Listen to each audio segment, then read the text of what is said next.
This time on Roadworthy Rescues, we cruise the Black Hills. I can't accelerate. That's all the fast we can go, though.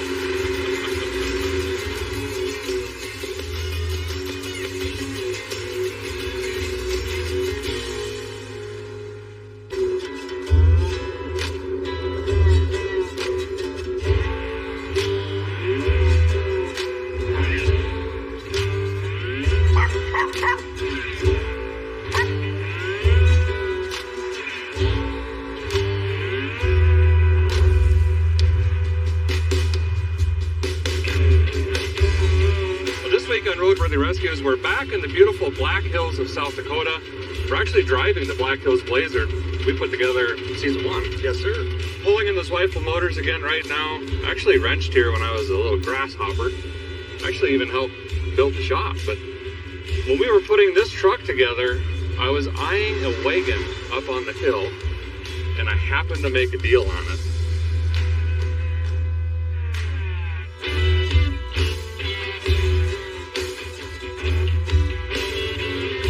This actually works in my favor because my wife Jessica has been wanting a wagon, so I feel like I finally have permission to bring a car home.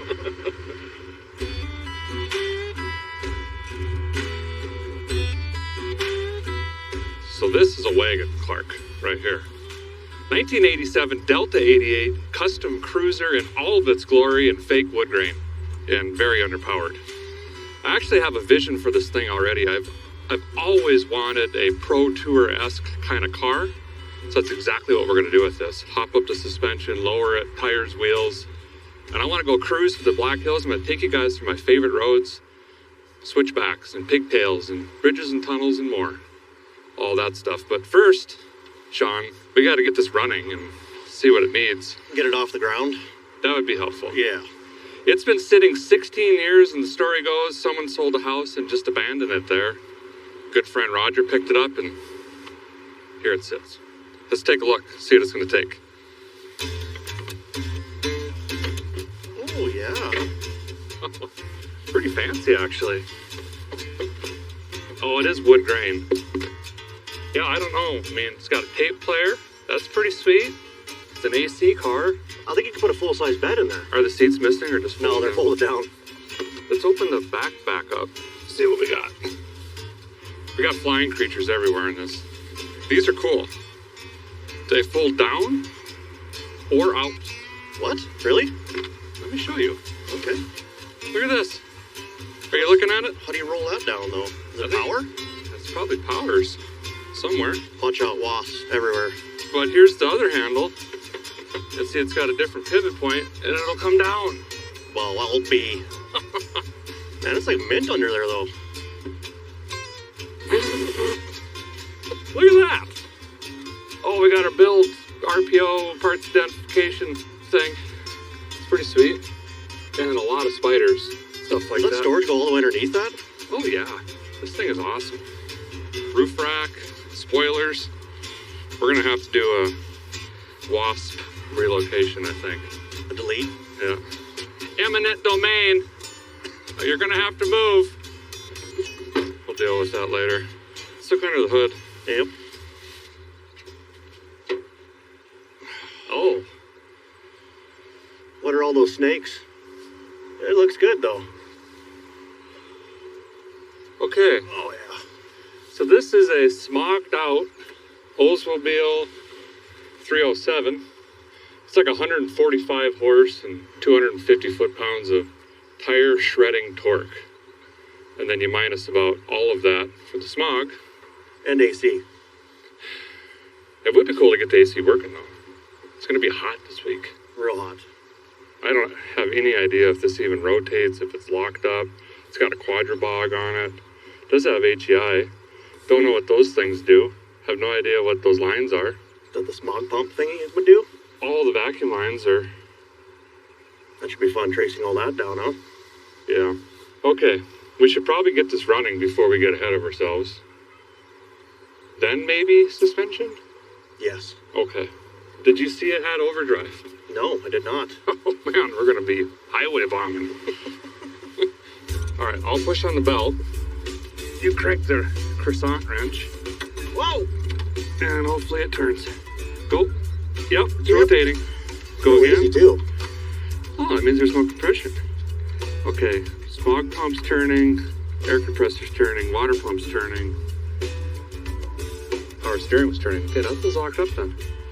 Should we just throw a battery in it? And... Yep, let's go.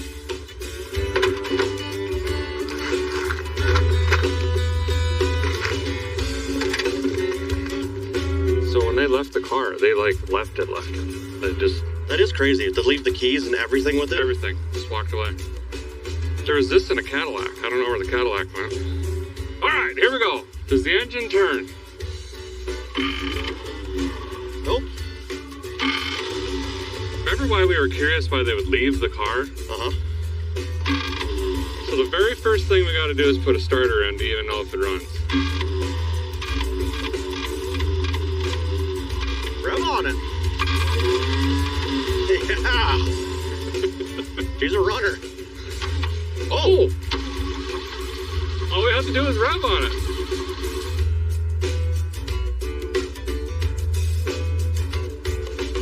I'm filling up the bowls here and giving just a tickle of fuel like that.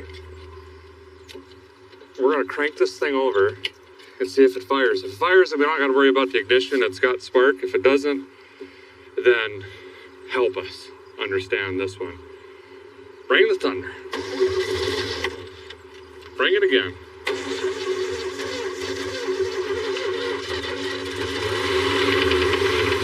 Lock it. We're good, dude. Let's just go. Just ignore the knock. Yeah. Try it again.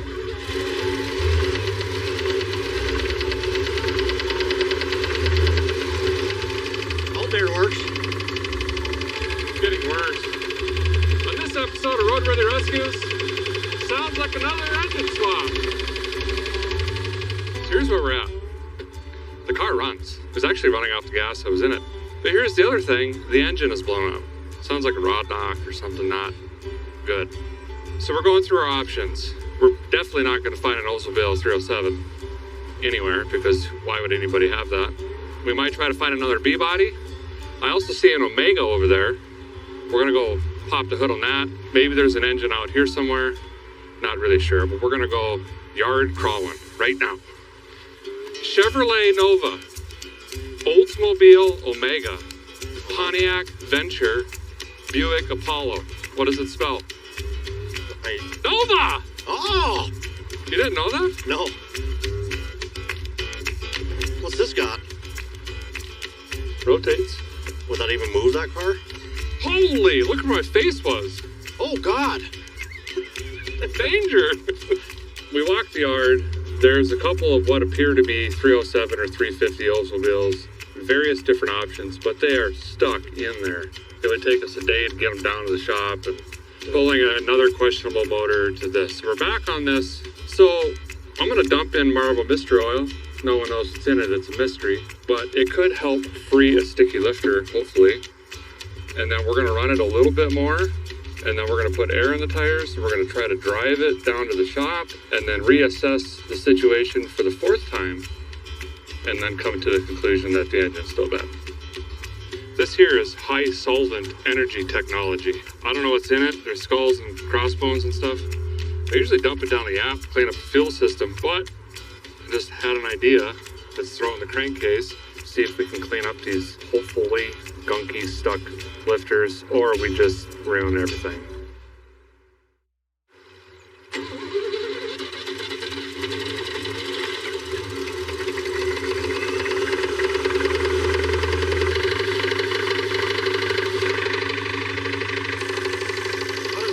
Now. That's the smog pump. Sounds like that Slipknot drummer, that metal band. You never really know what's going to happen. Hey, remember when we were going to drive this through the hills?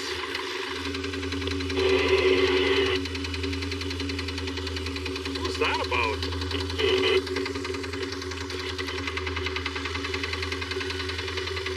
I moved the steering wheel and all of a sudden...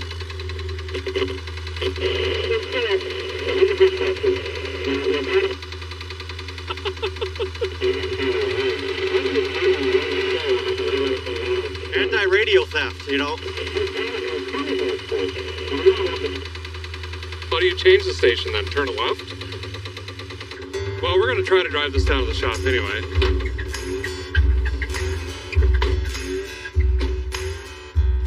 Maybe we just drive backwards. You ever seen the movie Smoke Signals? That's how they get around. Really? Yeah. We're going forward. There we go. While we're on it. Oh.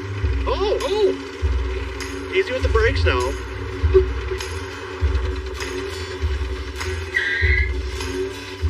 Brakes work.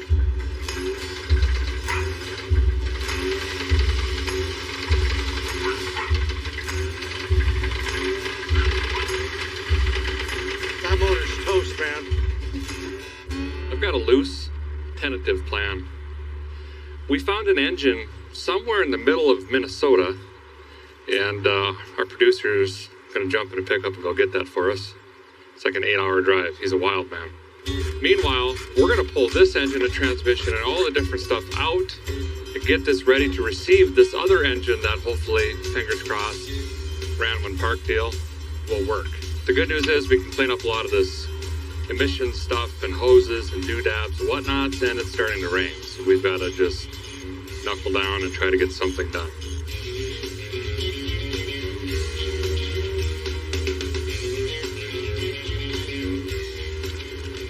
Figure out what all this is plugged into. There's a lot of things that it's plugged into. What is happening? Look at this thing. How does that work? What's this do? It's ground. That's already off. It's a good thing Derek's a maverick mechanic. He can just put all this back together and sleep. I don't know what any of these wires do. We're never gonna get this motor running again, huh? No.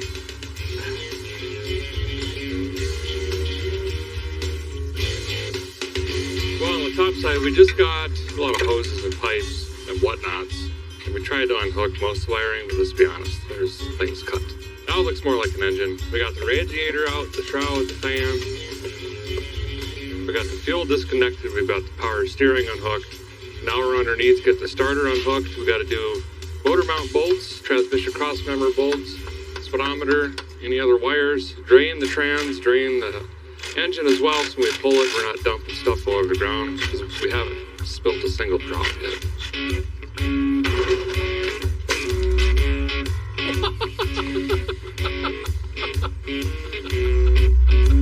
What are you even doing right now?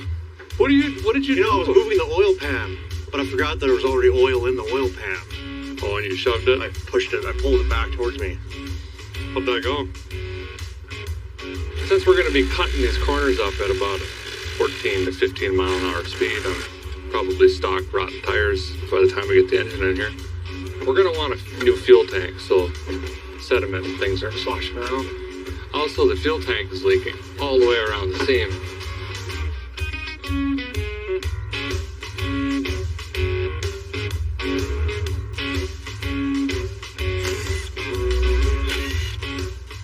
Guys got the quadra bog off here. And we got a new cold plate installed. We should be ready to yank the engine and transmission out. We're going to do it as one piece since we're getting rid of this transmission. It doesn't really transmit anything anymore. And we left all the accessories and everything on here trying to save time, which is going to bite us in about 5 minutes. It's going to drag, but just keep going.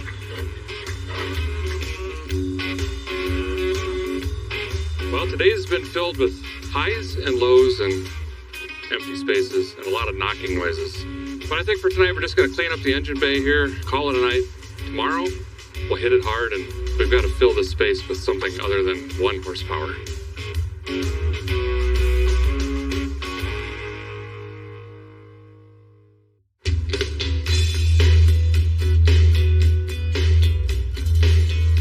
Day 2 on the Oldsmobile. We don't have an engine or transmission or wiring or doodads. So while we're waiting, Sean and I are going to roll this up on the lift and start tearing apart the suspension. We're just going to go for it. Try to go ahead and put some Pro Touring-esque style control arms and coil overs and stuff. I don't know what it does, but it helps you steer better. And then hopefully have it all back together before the engine gets here, and then install that.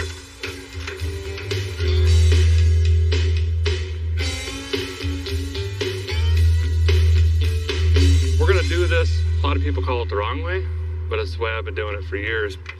We're gonna loosen the nut on the upper and lower ball joints here, and the tie rod end. We gotta separate all of that.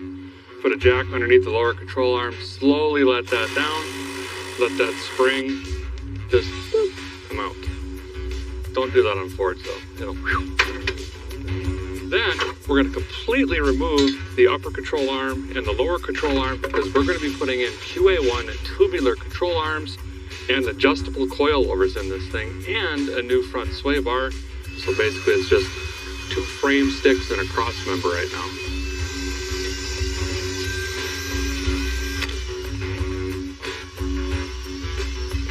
We're gonna wire wheel everything down, clean it up, prep it. We're actually gonna do powder coating. And by that I mean rattle cans.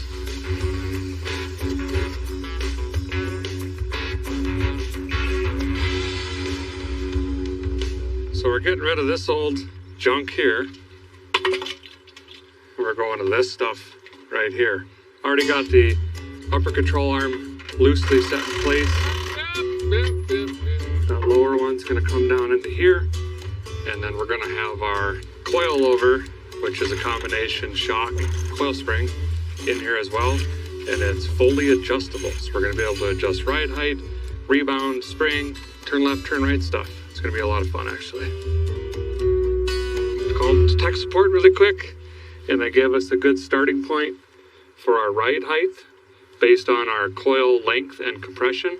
You can get them in different poundages, 5, 6, 7, 8, 9, 100 pounds, whatever, I don't know, lots of them. So we'll set that, and then we're gonna set our coil and rebound. You can adjust them both ways, and we're gonna set it for a little more aggressive driving behaviors for some reason. And then we're gonna do 3 inches off the bottom. I should get a tape measure and lock these two together, and then I can slide my coil spring over and try to assemble this. Wow. Okay, go ahead. Keep going. All right, right there.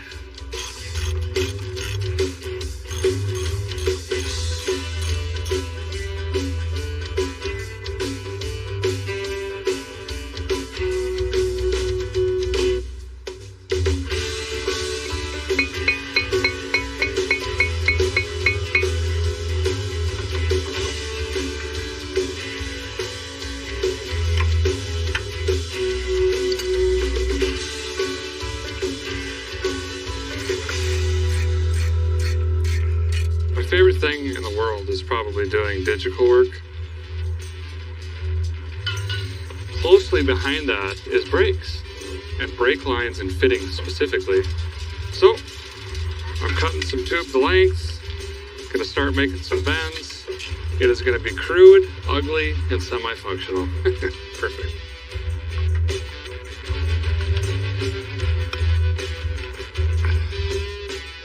Well, they call them vice grip. The hand. Oh, it fits right in. Yep. Right. Perfect. Hook it up.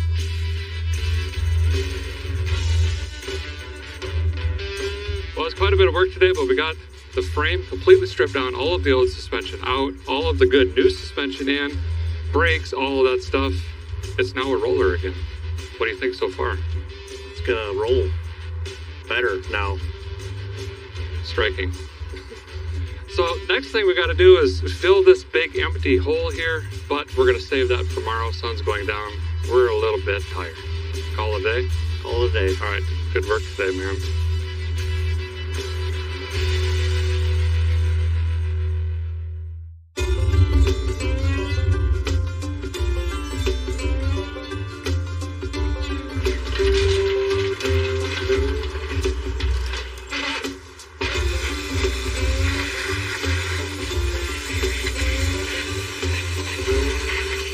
Greeted with a gift this morning. This is our $600 1983 Oldsmobile 307 and 200 R4 overdrive transmission. No idea if it runs. No idea if this shifts, but we're going to go ahead and put it in anyway. Now you might be wondering, why didn't we just put a 350 in or a diesel or some other thing that would potentially bolt in? Well, It can happen, but there's a lot of rigmarole with mounts and doodads and hoses, so we decided let's just keep the 307, keep the original heritage of the vehicle, and this is what we're going with. I've already power washed it. We're going to Craigslist rebuild it, add some new main bearings by just spray painting the oil pan. And I got to start taking the old manifolds off. This one's been welded shut. We need that to keep our original custom exhaust, which is mostly rotted and kind of works. And then start moving accessories and everything over. Hopefully by the end of today, this combination will be on the car, and it will once again be running, except without a knock.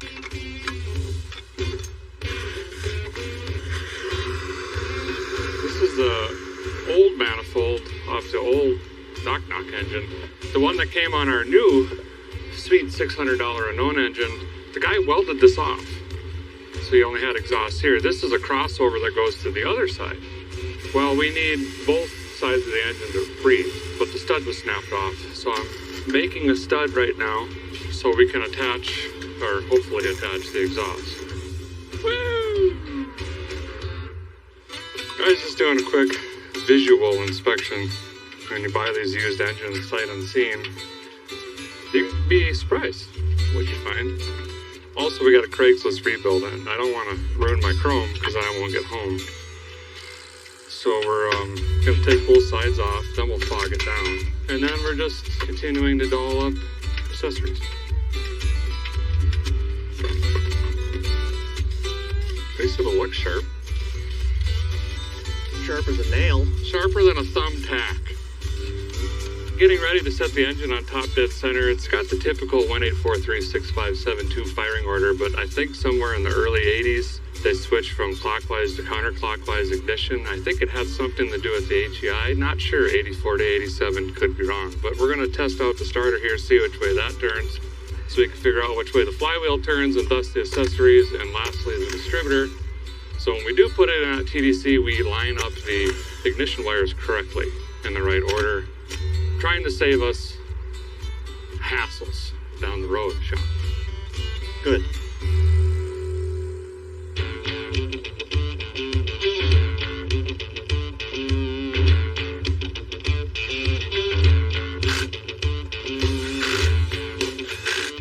We rebuilt the whole engine. We replaced the water pump. We put a new fuel pump in it. Basically, we're just trying to fix all the failure points now. So when we're in the Black Hills trying to have fun, we're not fixing it more than 32 times. The old engine had computer-controlled timing. We don't have that anymore because someone took a Leatherman and cut everything out of the engine bay. So we're going to a Petronics. It's a one-wire system, and we're gaining vacuum advance and a simple one-wire hookup, which we have, and then we don't have to worry about all of the computer-controlled stuff for timing. We think we have this where we need it. We've guessed on belt sizes. We have the accessories on. It looks less complicated. It finally has less hose than an LA nightclub. We're going to stick this thing in, hopefully. Pop the bolts in and it's done, right? Right. Okay, bring her in. More up.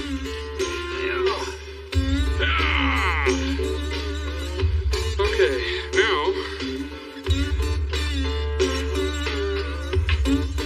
an inch. Okay. Okay, now in, down, in, down, in and down, same time. A little more in than down. Way too much down than in.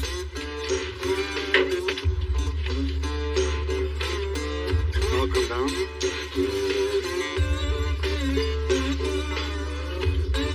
You see what's happening? Good. No, hold on. Down. Down a little.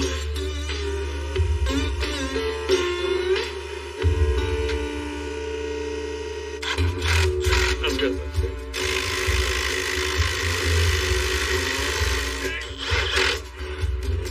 Yep. Well, we've got the engine and transmission in. Drive shaft hooked back up. We've got the rear end drained. Looks pretty good. We haven't filled it yet, though. Basically, we've got to do all fluids, engine oil, transmission, and rear end.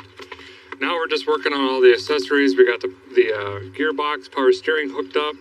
We've got the compressor hooked back up. We've got one of the heater hoses in. We're getting ready to drop the rad in, get those hoses on. We're going to move to a flex fan. It is hot, and I live in the south. We're going to need all of the cooling capacitized. We also got a cheapy little plastic rad we're going to put in and get rid of the old one. It's moving along slowly. There's a lot of little things. I'm about to embark on the fuel make it happener.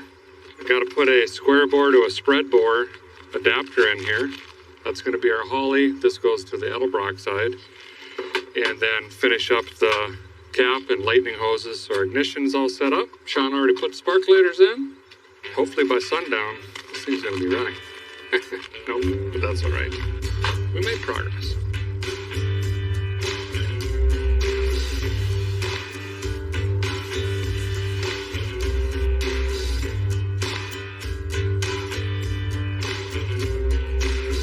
So we're going to go with the vacuum secondary Holley 600 CFM electric choke unit. So this is a nice bolt-on unit. It's got the decals. Like I said, you don't have to run a manual choke lever. It's vacuum secondary. So whenever the engine wants the 4 barrels, that's when she's going to get it.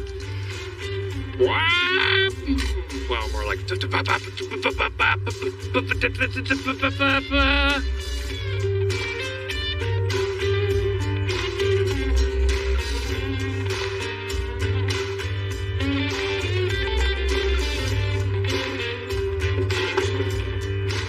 We're getting ready to fire this thing. Sean's filling the transgression up. I am trying to fill the carburetor bowl. We don't have a fuel tank still, and we decided to intentionally leave that out because we still have to finish the rear suspension, which there's a lot of bars and tubes and brackets and bolts and washers and gadgets. So we need all the room we can get. But I'm going to fill the bowl. We should be able to turn the key, and if we just hear it make noise, I think we're ready to call it a night. Accelerator pump confirmed. Crank it. Make sure it's apart.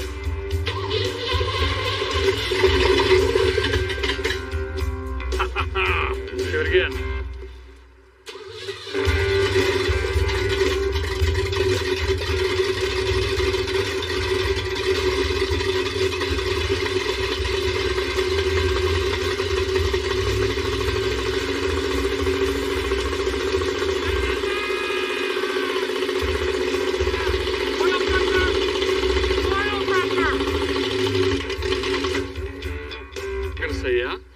No, it's not working. Oh. So it's maxed out past 60, so... Well, the engine works. It sounds like it needs timing work. That's why it burnt all the hair off my right arm. But it sounded like it had oil pressure and about 50 horsepower. So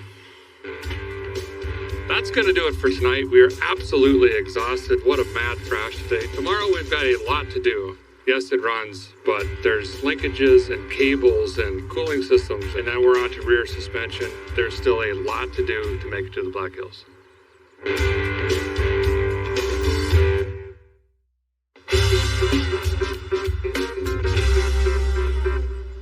Well, it's now day 4 here in beautiful Piedmont, South Dakota. What's a 1984 Delta 88 Custom Bruiser?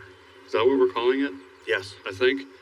We've got all the front suspension done. We've got a used miscellaneous engine and transmission in. We kind of sort of heard the engine run. So that means it's time to do the rear suspension, obviously. So we've got upper control arms, lower control arms, coilovers to go in the back. Today's our last day if we're going to meet our goal of cruising through the Black Hills. We're going to start just dismantling everything and hopefully things go back.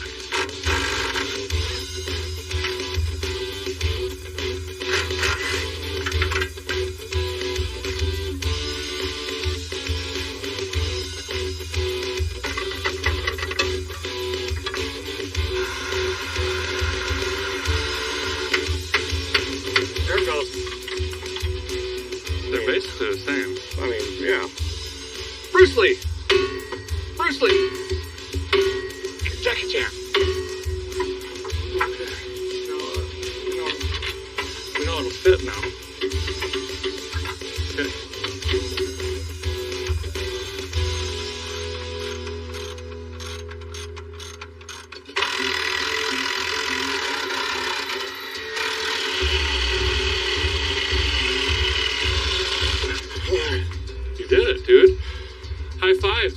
way around. I can't pick my arms up.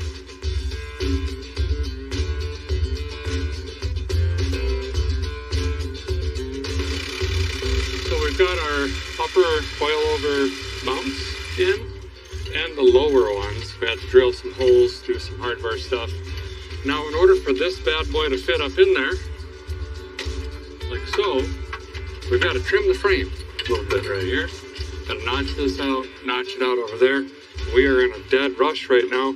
We've got a good old boy at a hot rod shop willing to align this thing for us, but he's going to be waiting on us, 6:30. So all this has to be put together. Fuel tank has to go in. We got to bleed the brakes. There's a long, long list. So right now we are just thrashing, trying to get this thing together. Now we're working on the lower ones and just struggling.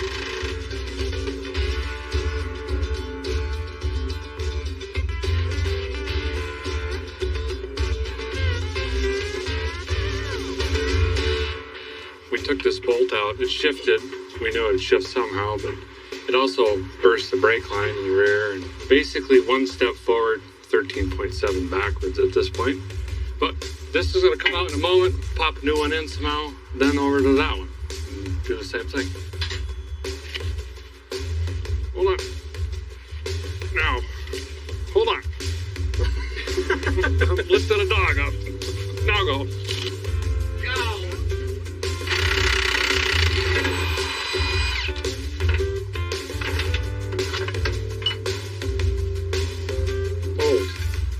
No bueno. Back in the day, fellers would weld pipes and stuff in here, kind of box this in because these twist and flex.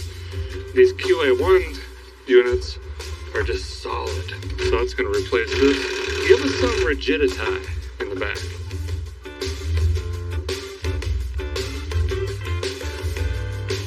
The rear is done. It is in. Piece of cake.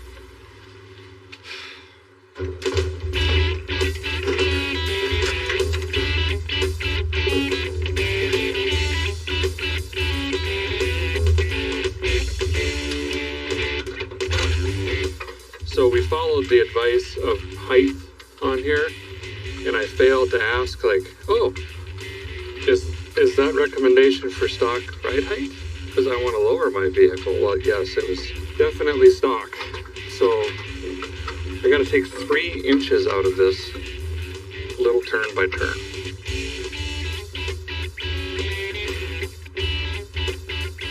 We finally got the coilovers where we think we need them as far as ride height goes, but it's time to actually check with the correct wheels. See, we're not going to be running these. In fact, we're not even going to stay on 15s if we're going to try to do some, cruising through the hills, Pro Tour type stuff. I don't know if we might even autocross this someday. So these old 15s have got to go, and we're moving to these 255 4017s. These are a US wheel. They look great. I think these are called like Firehawks. Something cool like that. But we're going to bolt these up. It's going to completely transform not only the look of the car, but obviously the stance and the handling as well. Hopefully we've got the right height right. Oh, I lost the jack. It's in the vehicle. Somebody tell me what's happening. Looks good. Okay. I'm glad you're really fired up about it, Sean. I'm exhausted today, man. Oh. See that QA1? No sag. So I think it's good. It looks really, really good. Woo!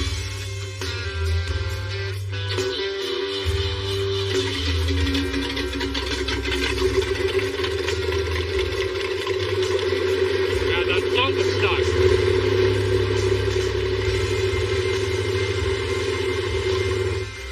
What we're going to do is we're going to throw this on a trailer, haul it down to a shop and Sturgis, and these nice fellers have agreed to work late for us, and they're going to figure out the suspension. Plus, they run some muffler pipe around in there too. So, as you can hear, this thing is open manifold. It sounds like a boat. That's what it sounds like. They're going to try to fix that too. We'll pick it up tomorrow morning early, bring it back here, and then we still have to sort things out, like we don't have rear brakes. So, we're not quite in the home stretch, but we're getting closer.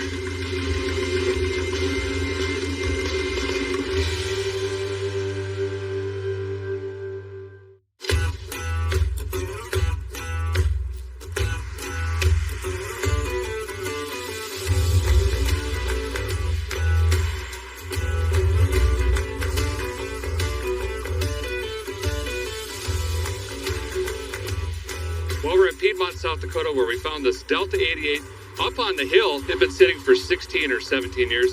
We did get it running, but it was immediately knocking something ferocious.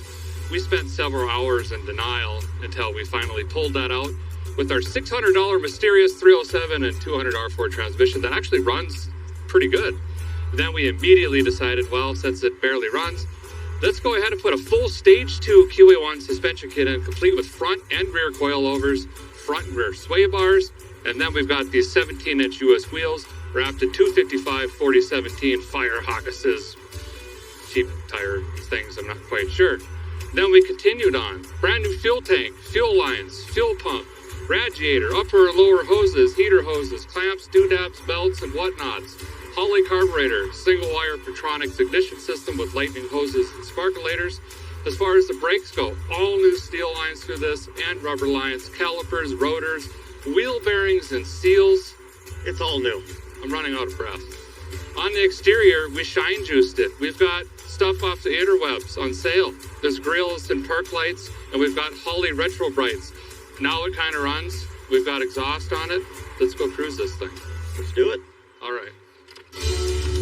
Oh. Whoop. Well, we got more lights on than the lighthouse, but it runs good.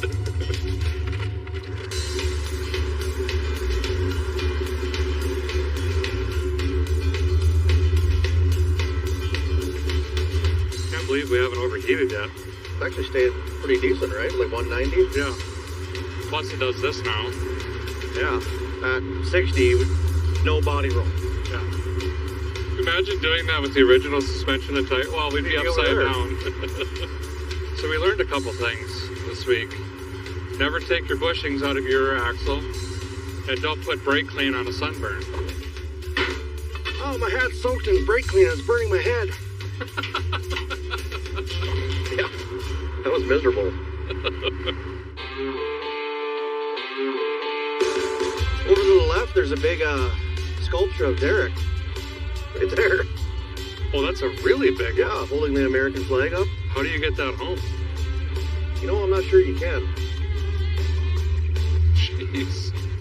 It's pretty impressive.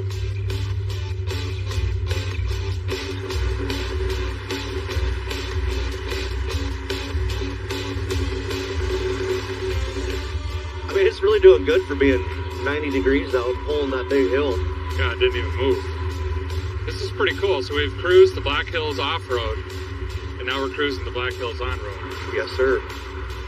Gotta get some horn honkage in here. Oh, yeah. Honk your horn or it's bad luck.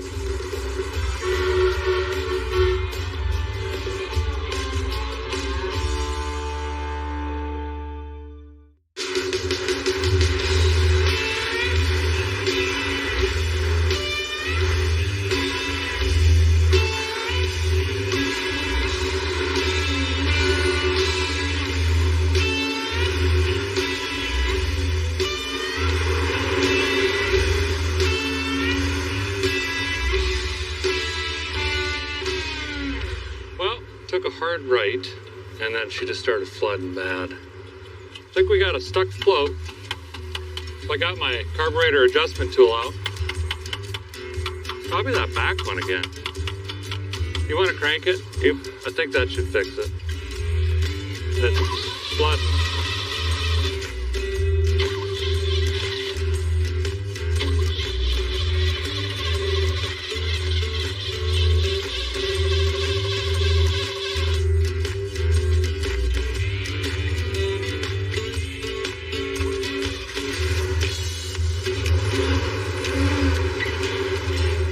Vapor lock issues. You know, we were climbing 13% grade or something like that for quite a while. So the front bowl went dry, so the accelerator pump for the squirter didn't have any fuel. Then I raised the bowl too high to compensate and had to adjust the floats back down, but I think we got her just right. Dialed! Lock her down!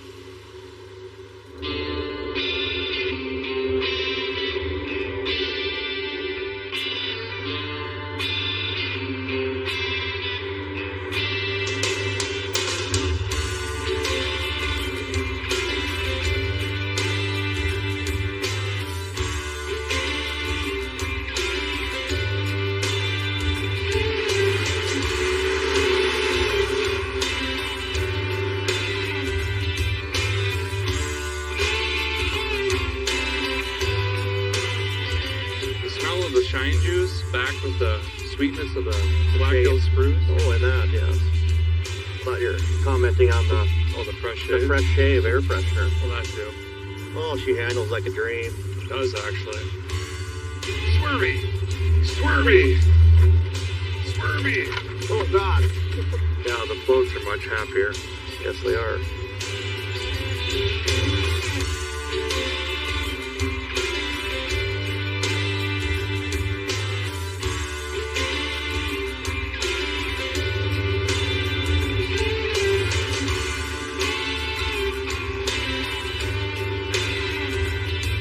Honk the horn, dude.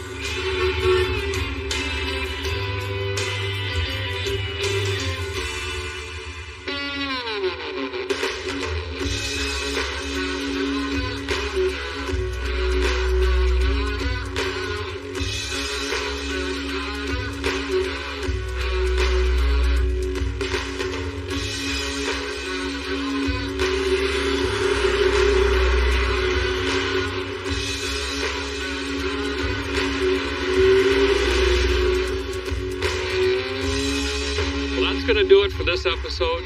The wagon has successfully conquered the Black Hills. We slowly toured, but it handles well. We saw the faces, we did tunnels, we did the curlicues and the pigtails and everything else. That's going to do it for this episode. Stay tuned, there's plenty more to say. Do you want to drive this thing actually? No. Okay.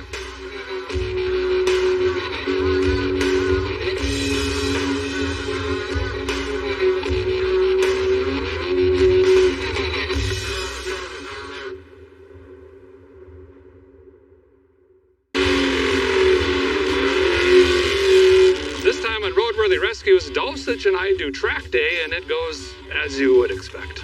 We've got rocker arms on the skewer. You got that barbecue to medium for me? It looks about medium. No, it's well done.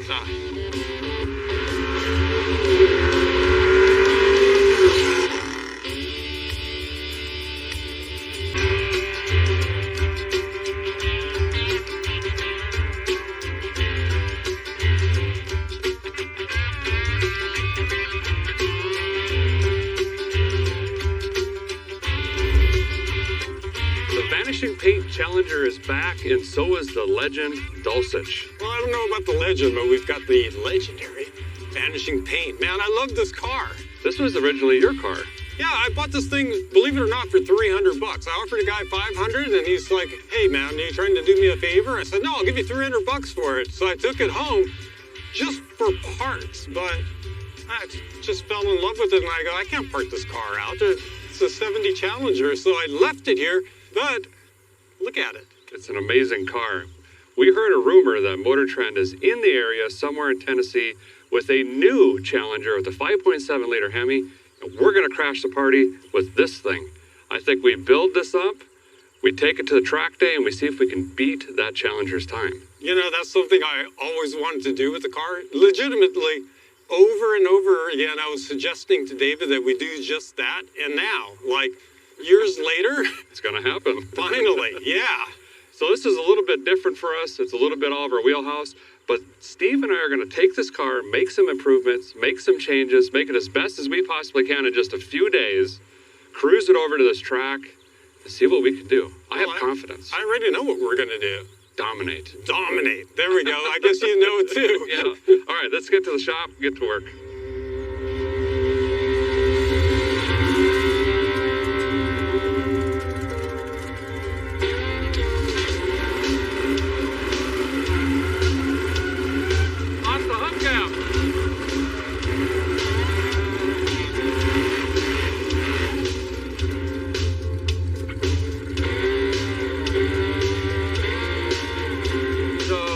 Autocross this car.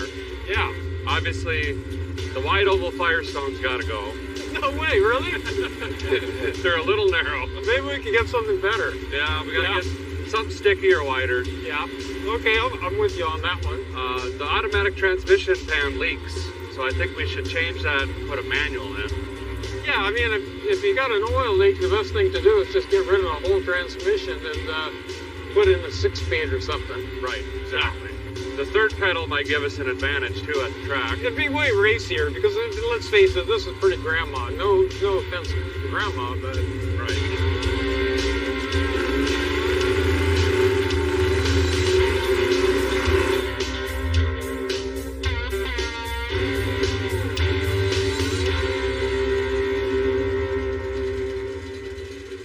70 Challengers at the Vice Grip Garage Shop. But Steve, before we blow this into 1,000 pieces, let's talk about what is currently in this car. You actually built this motor. Yeah, we built it for a show called Roadkill Extras.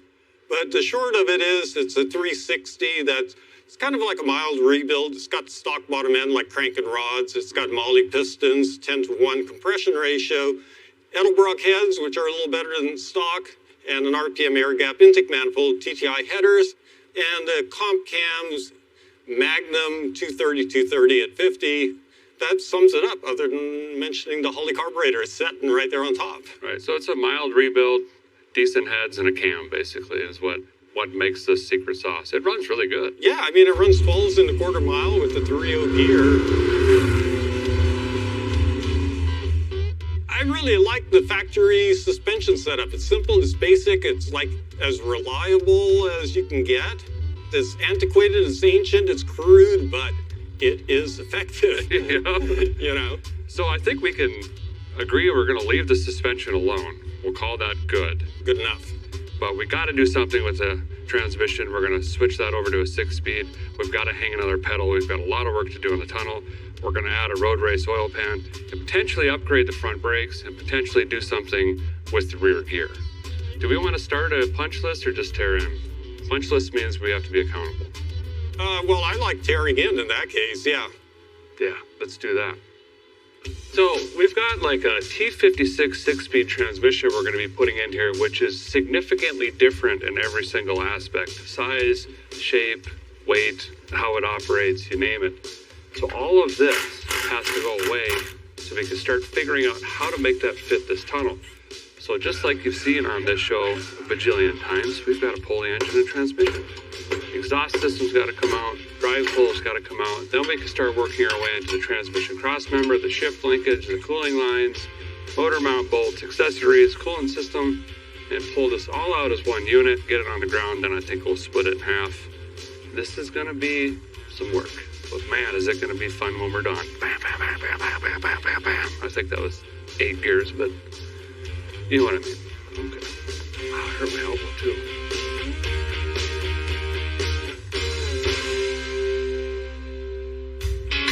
Yes.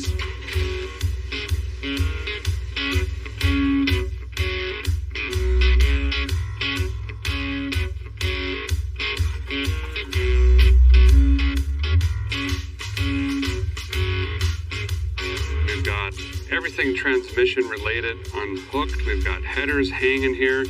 The drinker side one just fell out and hit me in the teeth, actually. We've got the radiator out. Steve pulled the power steering pump off. We've got all the wiring, ignition, and doodads off. This should just come right out.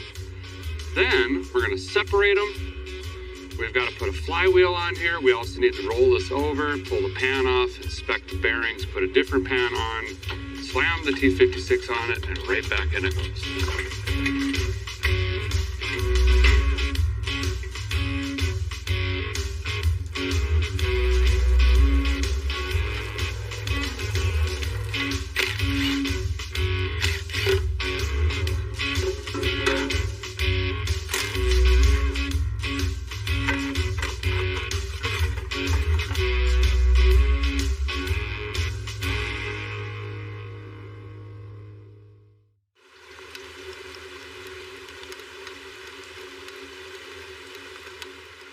This is our manual transmission kit. We actually got this from Silver Sport Transmissions. And the nice thing about this kit, I just did one of these on the Firebird, is as you can see, they have everything for you. It takes all the guesswork out. You just have to piece it together. Now, because our 70 Challenger is an automagical transmission, we don't have a shifter hump in it, which is this piece right here. So we have extensive tunnel modifications that we have to do. Not only do we have to cut the transmission crossmember out, but we have to hack the floor up and start piecing this thing together to fit this big old bell housing and this big 6-speed transmission. We've got a nice McLeod clutch here as well because clutch dumps, you know me.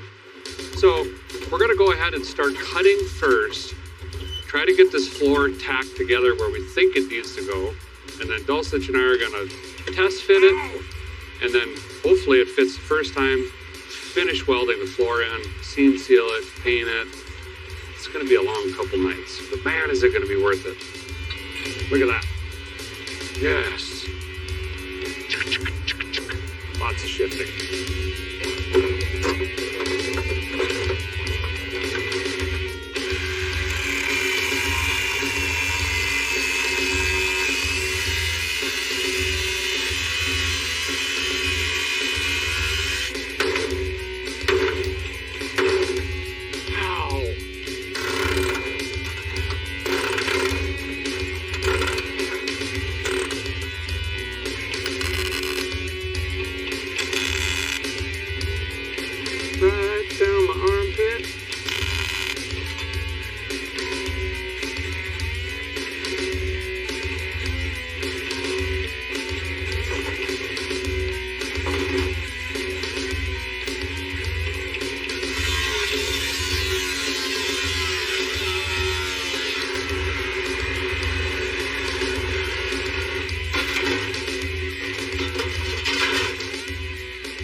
This car ran this morning. What happened? The motor's gone. That's what happened. Yeah, so we got the 360 out. We got the 727 off. We health checked the motor. It's good. Looked great to me. We laid out all the parts of the T56, got more confused, then started cutting the floor to pieces. Well, yeah, that's usually the solution to confusion, right? So tomorrow, we're going to continue cutting, welding, hammering until that transmission goes in this car.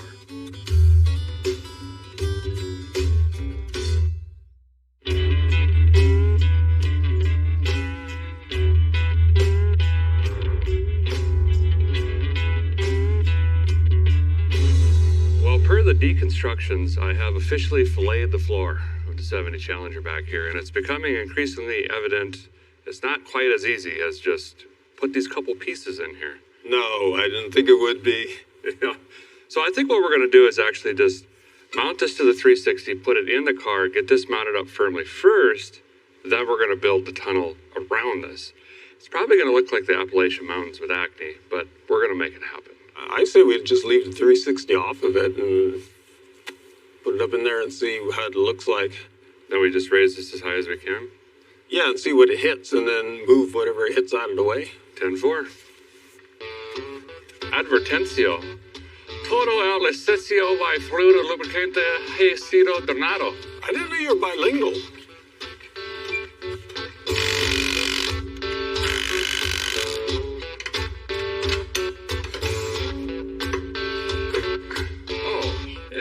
Good.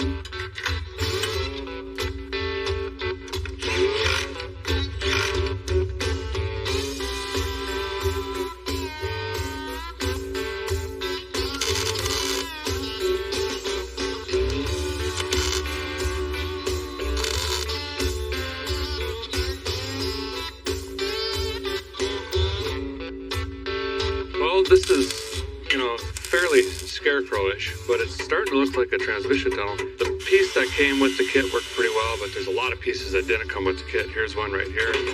Just got to weld this chunk on right here, hammer it, bend it, weld it, and then I got a little piece over by the gas pedal toe. I got to put a sliver in there, seam seal all this, let that dry, hit her with some, powder coat, and then boom, transmission tunnel, done.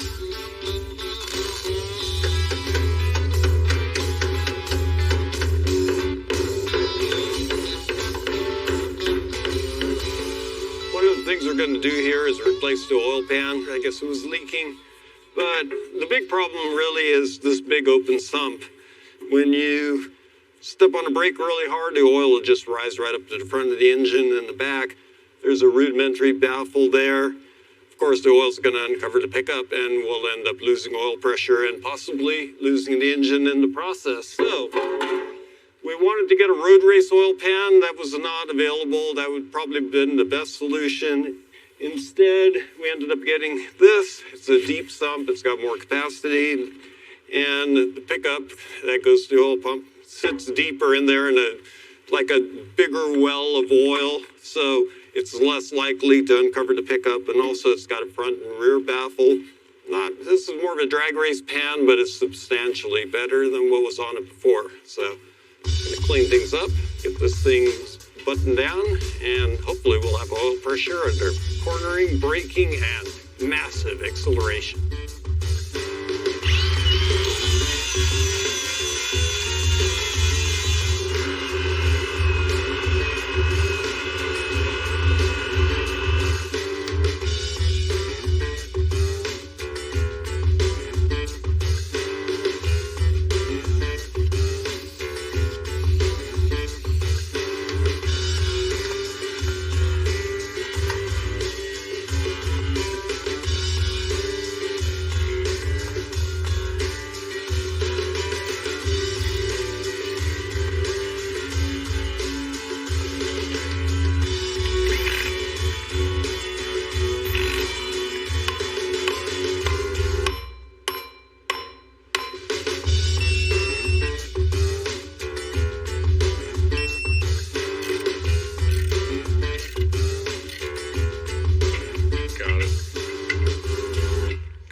Try to slide these two together, one dangling in the air, and with a certain amount of luck, we should be able to make these two.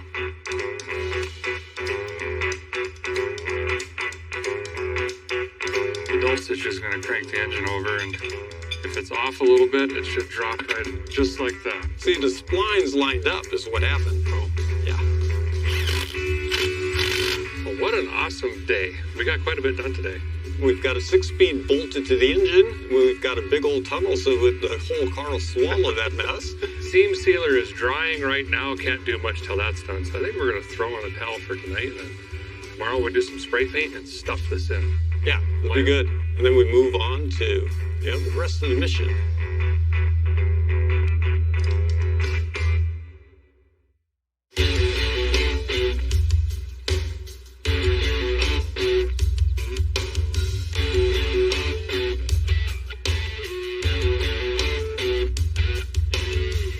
The engine and transmission prepped, fully ready to rock. All we got to do is just slide it right in now. That's all there is to it. The only thing I worry about is holding the tail shaft up of that big old transmission. Once we get it flung in there, we'll need to put a floor jack under there. Yeah. All right. Do you want to hold the tail shaft or do you want to drive? I want to drive. Okay. Hold on. I'll make him do the heavy lifting.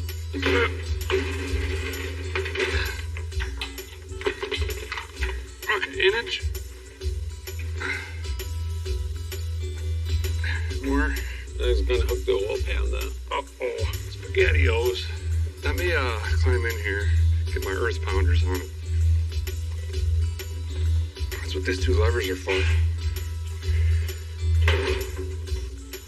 I think the whole vehicle is moving. Yeah. Bring her in. Oh, my precious legs are gonna get crunched. Oh, yeah. I have to say this is a new technique. Okay, hold on. Okay, hold on. Something's a little more down. I was gonna try to go back. Or back. Okay. Hold on. It's home. What? Yes. What? Boom. Did that engine just install itself? Look at that. What you have just witnessed here is the preeminent execution of an engine installation going perfectly. The transmission tunnel that Derek fabricated lines up perfectly with the shifter. So, it just doesn't get any better than that. Oh, wait a minute. Ha! Oh, Ha! nice. Butter. It goes in like it was made to fit in here. Wow! Whoa!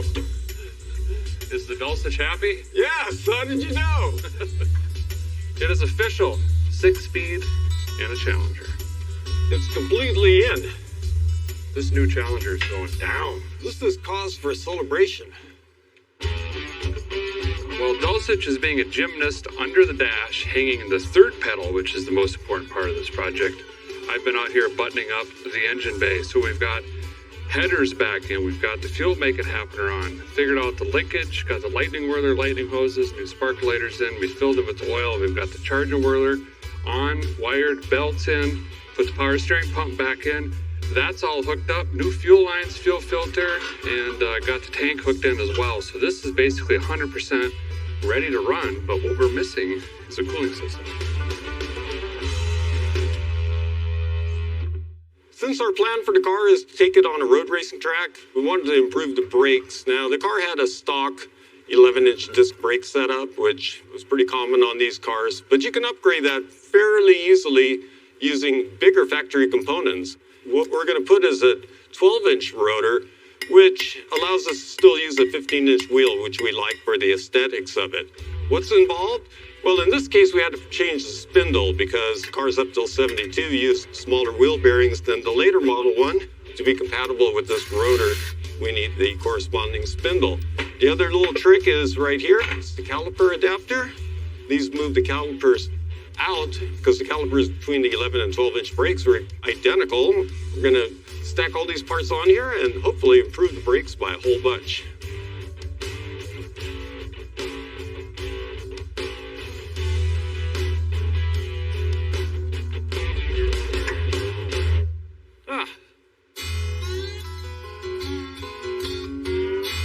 It is dirtier than a Miley Cyrus video in here, as you can see, but we are making great progress. We've got one of the only 6-speed Challengers probably on the planet. Are we going to gear this yet, or?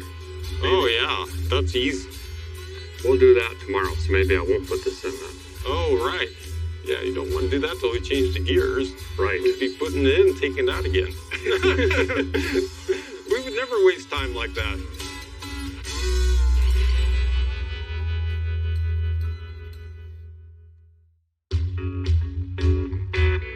We have some major progress, so we're going to have a lot more bark in this thing. I'm excited to hear it run, but first, you're working on a clutch. Yes. Mount that up, connect up a line, and we should have clutch action. Official third pedal. Yeah.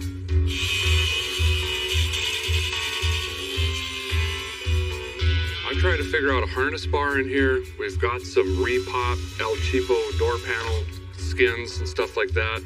Got to figure out how to mount these Pro Car seats in here and also the harnesses themselves. Rust fixing the floor right now. Might kind of patch that up a little bit here and there, get the old belts out. It's just a lot of tedious, slow stuff at the moment, but we're getting very close.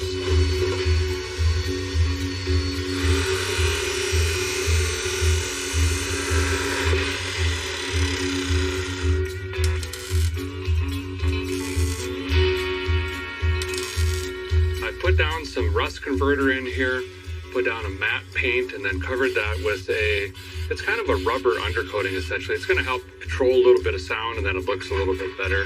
Tie in the new door panels we're putting in, which are black. We're changing this from a whatever mint green color this is to more of a black interior, which just I personally like. It'll set off a little bit better.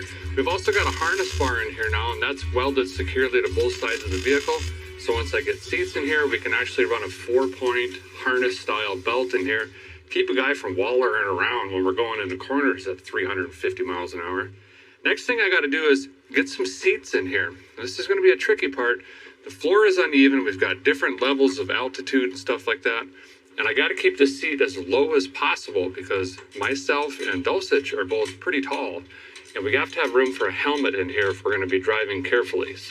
Or safely, I should say. So I'm going to figure out how to drill some holes, make some homemade spacers, doodads, whatnots, get the seats set in here, pull them back out, put the carpet in, put the seats back in again, and then we should have interior transformation. One of the big things we wanted to do is really improve the cooling system of the car. Because let's face it, if your car is overheating, it's stressful, it's hard on the engine, it can ruin your day in a big way. So number one, what's the first thing you want to do? You want to put in a radiator that's going to handle the heat. This one is a big giant aluminum radiator. It's got 2 really fat rows of cores, and it's 3 inches thick right here at the core. So that's got a ton of capacity. It's a drop-in-place radiator, so it should bolt right into the car. The other thing is, we had this fan right here, which actually isn't a bad unit. It's an oversized fan. They move a ton of air, but they use some horsepower to do so. So if we can save horsepower, that's the same thing as making horsepower. And the other thing is we didn't have a fan shroud on the radiator that fit this. So for the most part, when you don't have a shroud, you're just stirring air. You're not really drawing it through the radiator. So that wasn't doing much. Hopefully, these two electric fans will do more. We're going to mount these directly onto the radiator. They're pullers, and they move probably a combination between the two around 3,000 CFM, which is quite a bit of air. And we'll wire them through these relays and such, and hook it up, and keep her cool.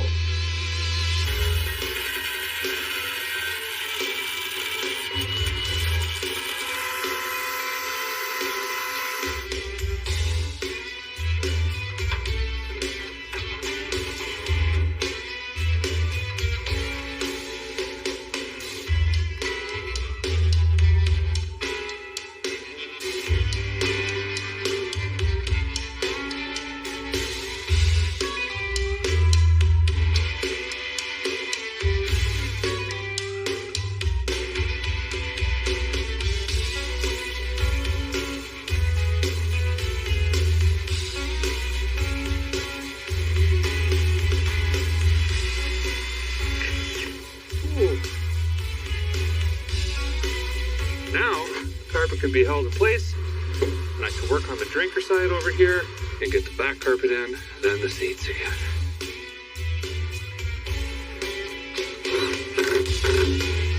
Wow.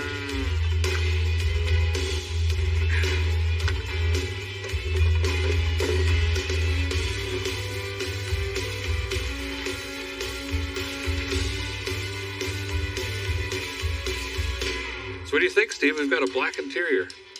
Honestly, it looks a lot better than I expected. I almost feel like we have to be clean to be in it now.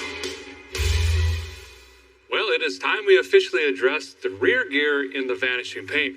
It's got a 3.0 series gear right now, which is fairly decent for the 3-speed automatic that was in it. So we've got a 411 now, being that we've got 6 gears up front.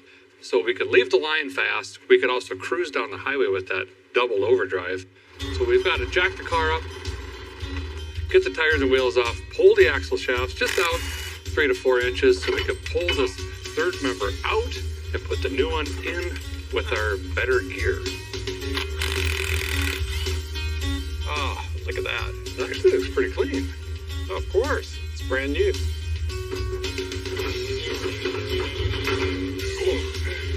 Oh, careful. Steve's up there cleaning the axle housing. We've got our 3.0 gear out in the third member here, and then this is our big beefy 411 third member that's going to go back in.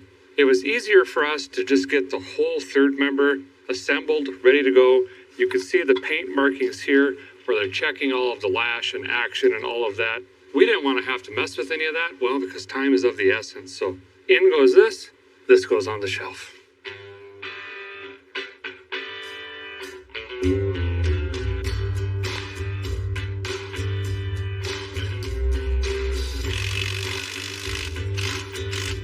We're going to have to address tires and wheels. Now, when I got the car, I put on these FR7015s. These are a really cool old school wide oval tire that you would probably see on the car back in the day, but obviously not great for the track. So what we're going to do is run 275 5015s. These are a Nitto tire. They're great for the track. You can see how big these are. Most people just run these in the back of their hot rod. We're going to be putting these on all 4 corners. And then we've got this Trans Am inspired wheel, kind of a throwback classic there as well. We're going to throw these on, button up the rear end, throw the drive pull in, a couple small things to address like bleeding the clutch, but we'll see you guys at the track tomorrow for a head-to-head race.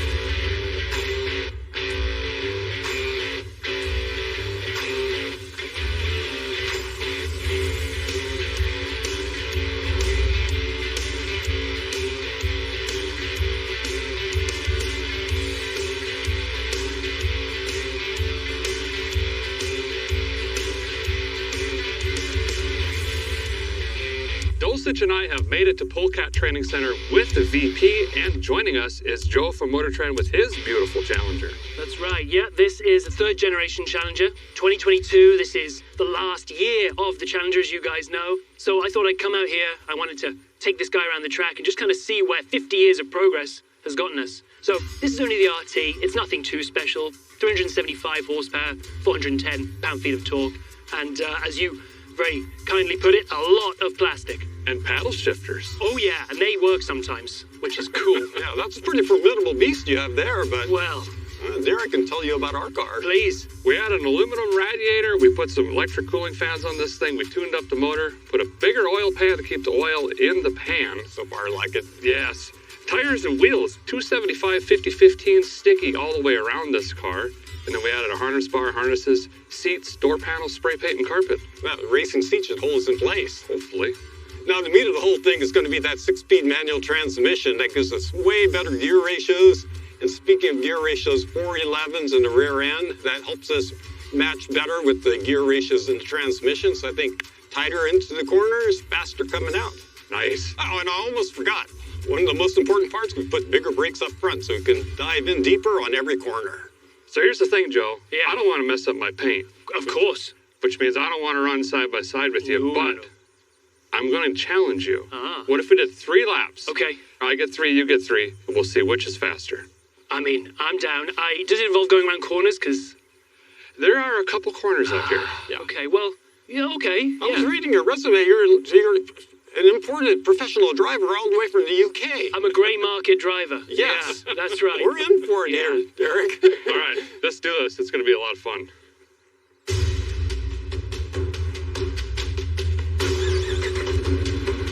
Joe is at the start line. What we're going to do is basically a drag race start right here.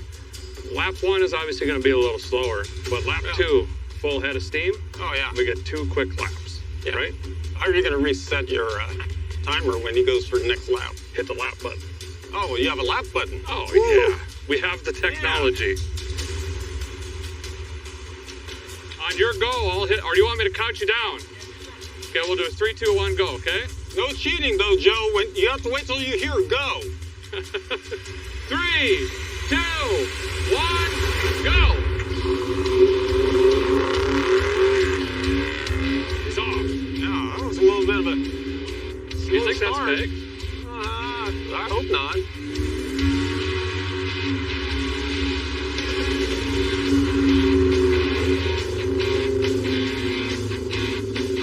It sounds good, though, for a stock muffler. It's not bad. I mean, you can't forget, though, it is being driven by a professional race car driver. This is true. Yeah. There he goes up the hill. He's going through the chicanes.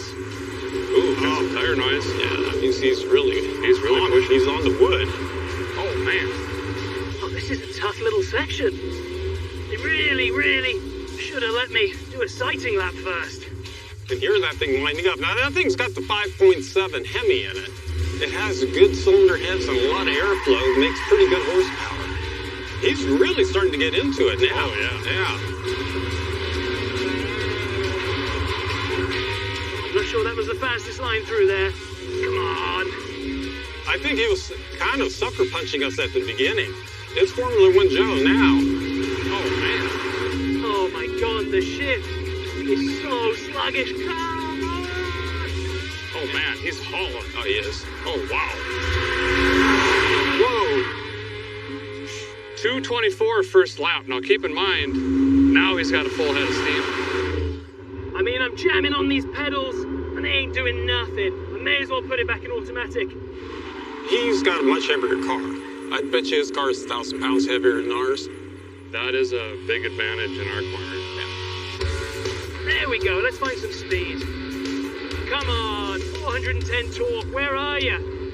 I honestly think hitting the rev limiter is a more effective method of braking than actually hitting the brake pedal at this point. I'm doing 35 miles an hour on a racetrack in a Challenger. This is embarrassing. I wonder if he has it in self-driving mode.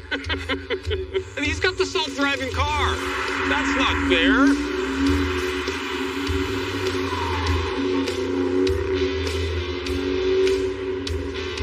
Oh, the brakes, my pedal's on the floor now. Coming on like like a freight train. Look at that guy move. Wow! 2 minutes, 16 seconds. Oh, he ran the same first and second lap? Almost the same time. Well, he must be on the autopilot. Right? Steve, I don't know, man. This is not looking... He's good. Yeah, I know he is. Oh, man. Professional driver. I thought this was my flying lap, but seeing as I have no brakes left, I think this third lap might be a little bit quicker.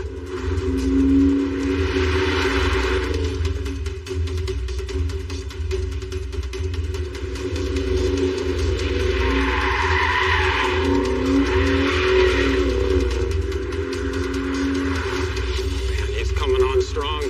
Look at that man, freight train. Whoa!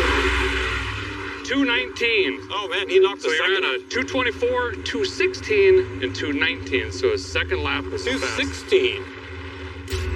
Yes! Yeah! I tried to stop back there, but these brakes are... Oh, What'd he say? he's smoking. The brakes have left the building. I can smell him from here. Good job, man. Wow. Lap 2 is your fastest. Well, I kind of anticipated that. Lap 3 was more of a style over substance lap. It sounded like it. Yeah. The brakes weren't worth a damn, so I thought the only way to slow it down was to, use geometry. Slide it around. Geometry. Yeah. Brilliant technique. Thank you very much. Here's your times if you want to look at them. Let's see this here. Lap 3 is actually lap 2. Okay. That's your fastest. Great. And that's... Hey. And then this, ignore that. This is me Sure. telling Dulcet you're going to win. Yeah, well, I wouldn't be so sure about that. With all the changes you've made, man. look at that. Yeah, look at the Yeah. smoke coming off those wheels. Lunch is served. Are you driving home in that thing? Well, we're racing for pink slips, so Oh. if you win, then you're driving home in it. I've never got brakes. It doesn't matter what happens. You don't need brakes, do you, Eric?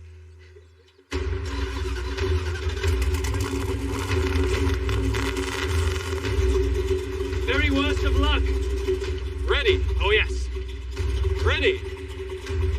1, 2, 3, go!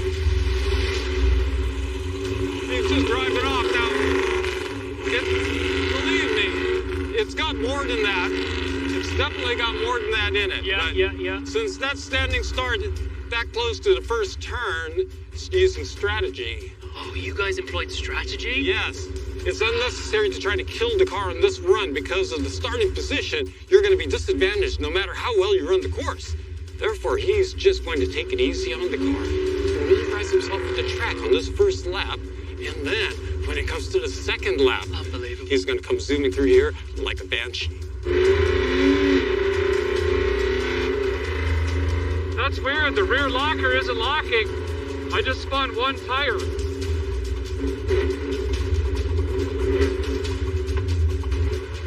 I got a weird vibration.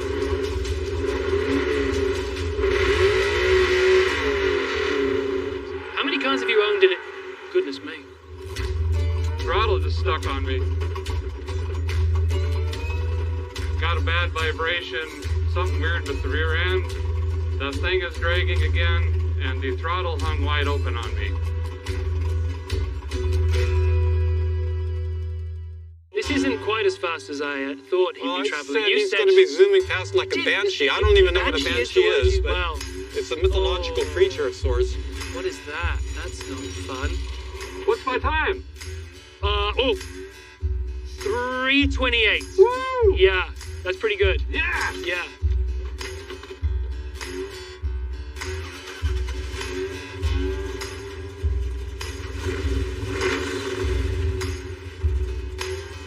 It's got a dead miss. You can hear it in here. See that vibration? See how this one's really hot? Really hot? Really hot? No. Found it. I wonder if we got a push rod through the rocker. Usually they'll tell you with a lot of noise. Yep, that's exactly what happened. Ah, So this is that casting I was talking about. And when these get over revved, the push rod shoots right through that rocker. So the great thing here is Mopar motors like this small block here are really easy to work on as far as a valve train goes, because you don't have to adjust the lifter preload with the rocker. This rocker shaft right here, you just snug those bolts down about 15 foot-pounds of one crack at the elbow, and you're done. That's all the adjustment you need to do. So fixing it out here on the track, piece of cake. Yeah.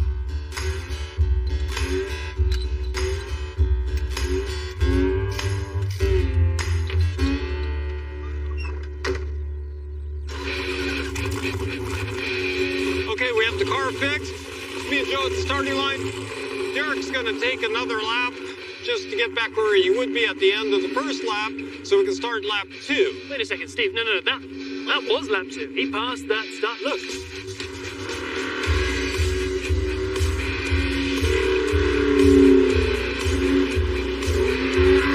For an hour and 38 minutes? Lap 2, an hour and 38.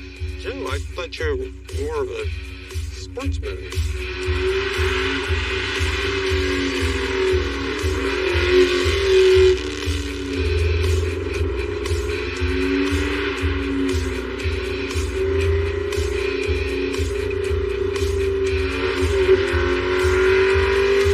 He's moving. Yeah. Oh, man! Wow! He was coming in like he was on fire, but he braked a little early there coming into the first turn. Just getting a feel for it still. I think so. He could have went deeper. He's still got another lap after this as well. Yes. He can push it even more next time. I think he probably will.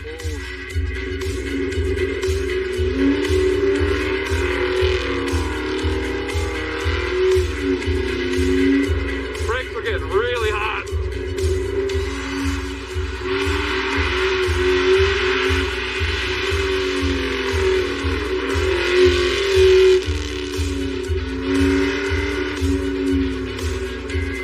I can hear that car ripping down the course. Wow. Oh, man, is he flying?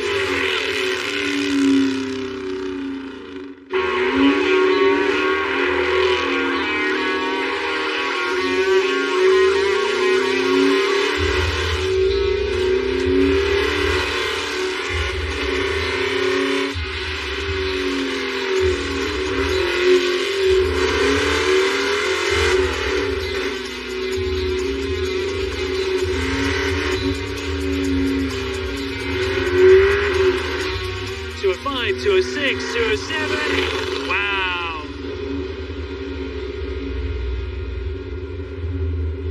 Here he is. Hey, Derek. Yep. How'd you do? I don't think I did very good. You had the nitrous we put in there when we Yeah. did that rocker on That was track. news to me. The last straight, I had the speed, but I missed fifth gear twice. It wouldn't Oh. shift. Well, Derek, let's remember I did a 216.34 in the RT over there. You, my friend, did a 206.36. Oh, wow. Yeah, you just got 10 seconds off my time. 10 seconds on a road course like this is a lot. So that super validates what this car is capable of. It's really, really good, man. Good old muscle cars. And Yeah. good driving, too. Great driving and great work done by you boys there. This is one hell of a track machine. Well done. That's fast. Yeah. Well, win or lose today was an absolute blast. We had a lot of fun out here. We put some rubber down for sure Oh, super fun. and lost some brakes. Yeah, rubber and brakes were spent, but good times were had. Yes. Yeah. And mission accomplished. I think we proved the point. You don't have to go mortgage a brand new car to have fun. These old classics have a lot to give if you just spice them up a little bit here and there. And little bit's the key word, because for me, it's the basic layout that it came out with 54 years ago. Right. And with a few tweaks and stuff like that, some good tires, it's pretty darn respectable. Yeah, it's been a lot of fun. Well, thanks, Joe, for coming out. You're a madman behind the wheel. Well, thank you very much. Thanks for crashing my track day and, almost certainly getting me fired. I do appreciate it both. Thank you, Steve. Thank you, Joe. Well, that's going to do it for this episode, but stay tuned. There's still more to save. We should go find a cheap steak dulcich. Oh, yeah, I like that.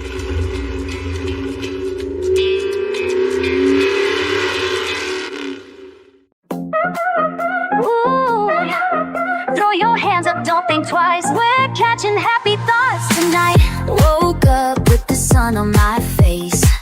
No stress, no drama, just space. Phone off, good vibes on blast. Forget the future, forget forget the past. Glitter in the sky, rhythm in my shoes, dancing like I've got nothing to lose. One sip, one song, that's all I need. Let the moment take the lead. Every step, every laugh, I'm chasing joy, no looking back.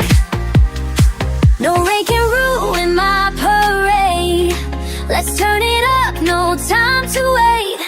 I got happy thoughts in my head, spinning around like disco threads. No more blues, just neon nights. We're shining bright in party lights. Jump so high, touch the stars. Who we are is who we are. Turn the beat up, feel that spark. We're dancing wild in the dark with happy thoughts. Happy thoughts. Happy thoughts, happy thoughts. Feeling good, feeling free. Come get lost on the floor with me. No fake smiles, no heavy hearts. Just loud laughs and neon art. Shades on inside, 'cause why not with a spark? With a shot. DJ spinning like it's fate. Every drop's a clean escape. We're not here for the stress or fear. Only good vibes in here. Let the rhythm wipe it clean. We're living loud in this dream. No regrets and no rewind. Just happy thoughts all the time. I got happy thoughts in my head, spinning around like disco threads. No more blues, just neon nights. We're shining bright in party lights. Jump so high, touch the stars. Who we are is who we are. Turn the beat up, feel the spark. We're dancing wild in the dark with happy thoughts. Happy thoughts. Hands up if you feel alive. If tonight you're gonna thrive. Let the music take your pain. Let the joy run through your veins. We got happy thoughts in our head, flashing lights and no regrets. From the rooftop to the streets, let's move to our own heartbeat. This is freedom, this is flight. We're electric in the night. Turn it loud and feel that spark. We're dancing wild in the dark with happy thoughts. Happy thoughts. That's the only kind we need. Yeah, we're living for with happy thoughts. Happy thoughts. Happy thoughts. Happy thoughts. Oh, yeah, we need. We're living wild and free.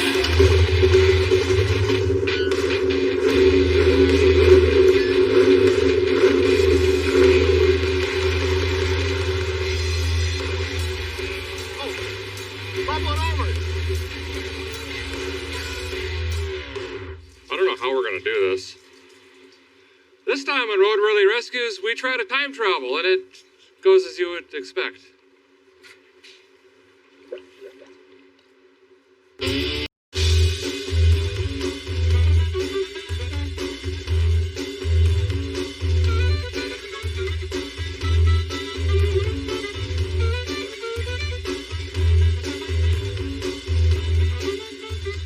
Well, this week on Roadworthy Rescues, I bought the world's cheapest DeLorean. Quite literally, this thing was stolen, wrecked, recovered, and horribly painted this 80s lipstick maroon color.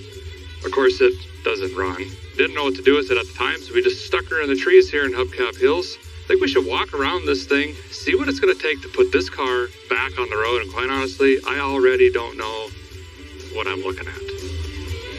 Great.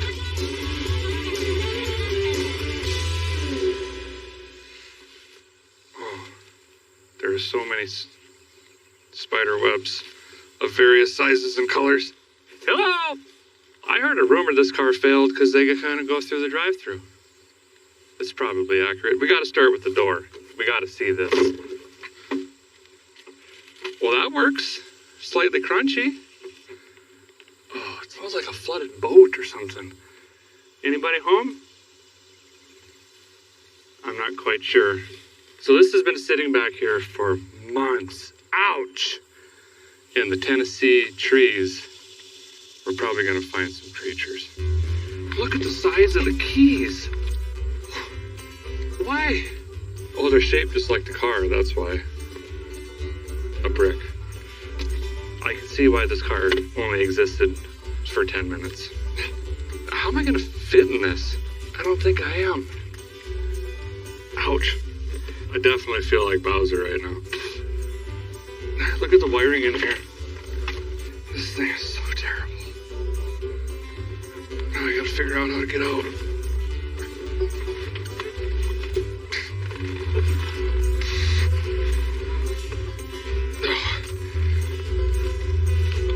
That's pretty easy, actually. True story. This was a shop teacher's car back in 1990 something, we'll say. The kids, the little stinkers, stole it, went for a joyride, and they must have flipped around the lid, and they damaged all of this. So they did the right thing and put half-inch Bondo on it, painted it, and then returned it and said, "Surprise, we painted your stainless DeLorean." I don't think the teacher was impressed. He parked it forever and then eventually sold it. I want to say, personal goal of mine is to see if this actually does 88, because I heard these were terribly slow.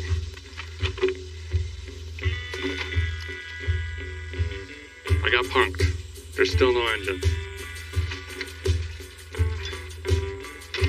Okay, we've got a barbecue grill with some hoses hanging off it. I don't even know what 174 cubic inches. Whoa. What is this?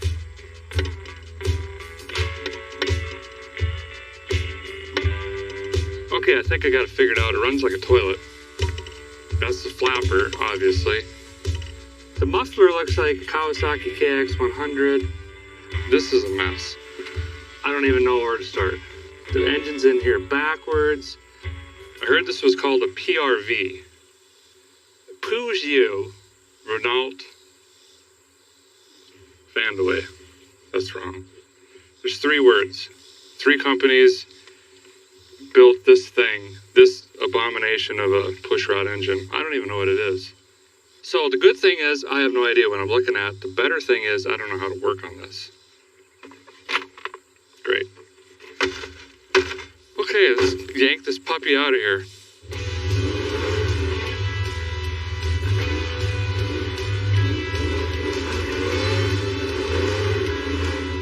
So here's the plan. A, we got to get it out of the junk. Sean, our field producer, is brave enough to jump in this thing and steer it for me.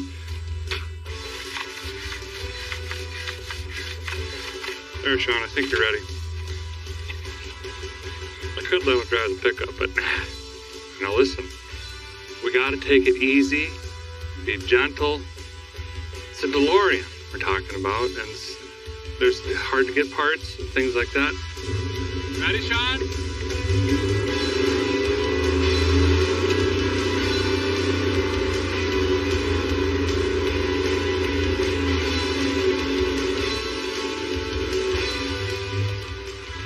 We're going to pull it out of hubcap hills, down into a clearing, where we can take care of this paint.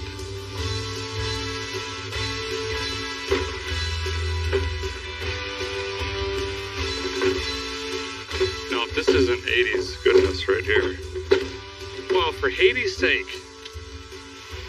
All right, now we got some good old boys coming in with the mobile soda blaster. You might remember them from the bare metal Bel Air. This color needs to go now. It should not look like a Volvo. It should look like a DeLorean. We also need to see what kind of damage is hiding under this. Then we'll pull it up to Vice Grip Garage, stick it on the lift, and figure out what to do with this thing. I tried to go soft, John. I tried.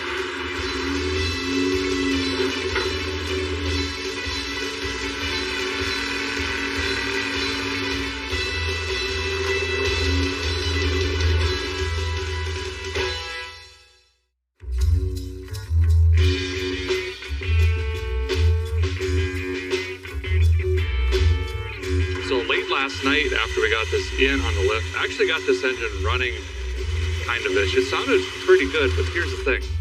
130 horsepower isn't going to do it for me. In fact, I don't know if it'll reach 88. I got a plan though. Holly LS Fest East is coming up, and it's actually just a hop, skip, and a jump away from the shop here. And I happen to have a junkyard LS laying on a pallet somewhere on the other side of the shop. So can a guy do this with those in this. Yes, an LS-powered DeLorean.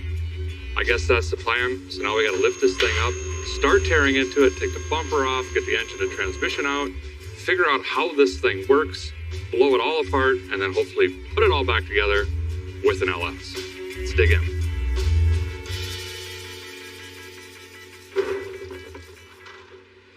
Well, I'm going to be more honest than Abe. In this particular situation, I have no idea what's happening. Look at all the pipes and cables and tubes.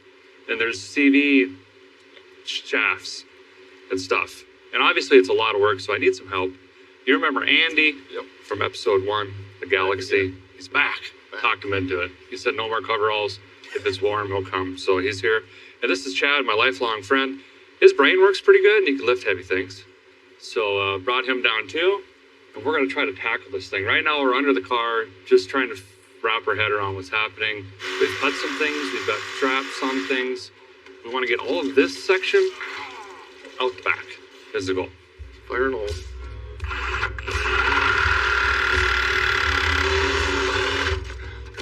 The big challenge here is we have like less than 2 weeks to get this whole project done, running, reliable. Well, this is say roadworthy. There's a muffler falling on my head. Oh, weight reduction, big time. Look at this, we got square bolts. There's no way those are stock. That's like a in-wall sheetrock anchor. All right, this thing needs to die. I'm the toilet bowl bolter.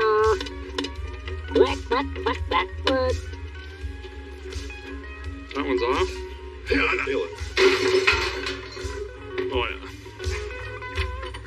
Okay. All right.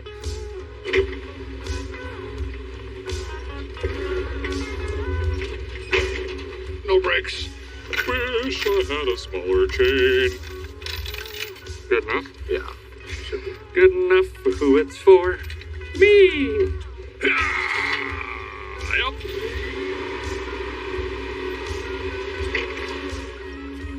Let me know when the forks go through the windshield. Okay.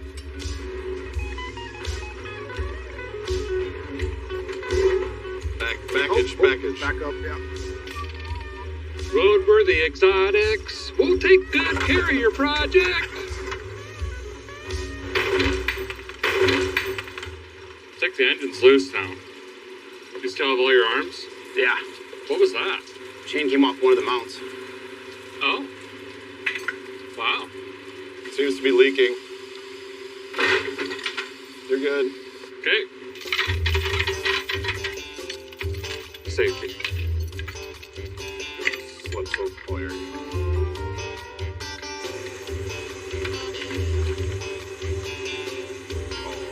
Working in synchrony. Good. That was easy. Now drop it.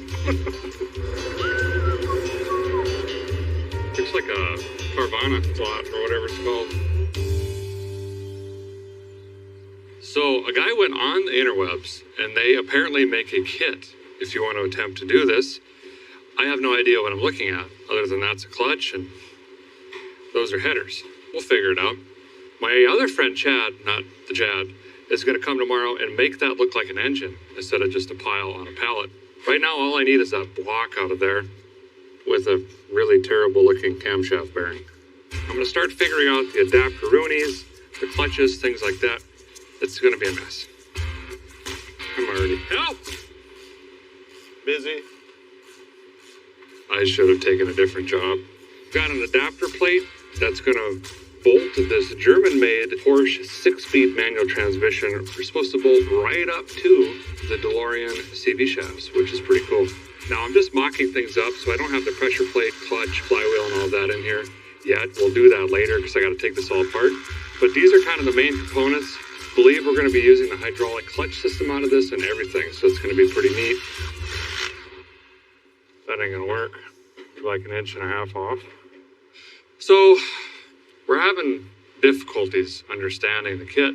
These are the machine pieces that we were supposed to use to adapt engine to early model Chevrolet mounts to then go into the car with other steel bracketry. these aren't going to work with our particular engine. Long story short, we're basically fabricating our own engine mounts now to fit the brackets that go in the car. But what we are going to do quick is just drop this in the car, take a look at it, move them around, see what we need to do, and we're going to do the easiest, fastest thing, undoubtedly. Andy's becoming one with the car. I am the motor. Crawling under the vehicle. I'll do this at home. Chad and I are going to land the transmission on his chest, and then he's going to press it, allegedly, into the cradle thing. Okay, it's installed. So now, this was over here. That's how far off we are. Well, we need to make a new one of these. This is too short. It's not going to work for everything else that we have going on. So I made a little template here. I'm going to try to cut some stuff out on the table. Chad's going to whack this thing off, and we're going to graft this onto our new plate, therefore making a custom bracket try. So, my strong suit, measuring, fraction, decimals. Also, I'm out of thick steel, so I'm using the wheel stop off my lift. Great.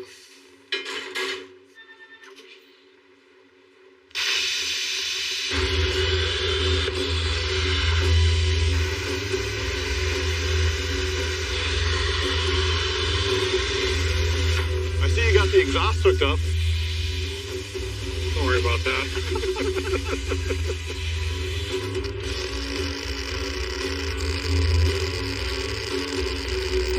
So we're bolting in the mount that we have just tackled right now, and so far it seems to fit perfectly, that's mind-boggling. Yes! Improvise, overcome. The engine fits in the car. All right, shut her down. Shut her down.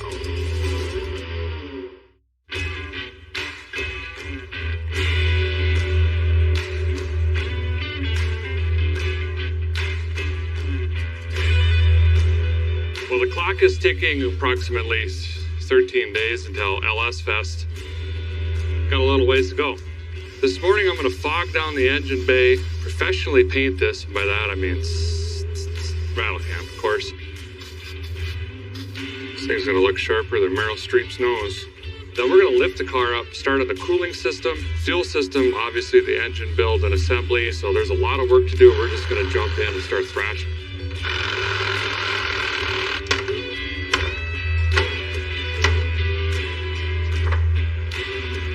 That's a high quality unit right there. Is Uncle Cracker still alive? Remember that guy? So this is my buddy Chad from Volunteer Muffler and Performance. He's going to help throw this engine together really quick for us. And it's a hot build. We got some good stuff going on. Give us some details on this block here and the build itself. Well, this fine specimen came to me full of rust, trash, dirt. It'd been sitting outside in a mud hole for about a year and a half. Oh. While the fella I got it from went to jail for a year. Oh, okay. Took it apart. All the rings were rusted. So what I did was took a dingle ball home and cleaned it up the best I could. So we got like a 250,000-mile block, used bearings, Yeah. but we're going to put a giant cam in it. Yeah, way too big a cam. A cam made for about 100 more cubic inches and way more horsepower. Where we're going with this is, it's a very budget build engine that's going to explode, but it's going to have a really awesome cam. Anyway, have fun. I'm going to start off putting the camshaft in it. After I get the cam plate, timing chain, oil pump on, I'll go ahead and start lubing the lifters, put the lifters and lifter trays in, and then we'll get the heads on, check our push rod length, and see what length we're going to have to go with to get the right amount of preload into the hydraulic lifters.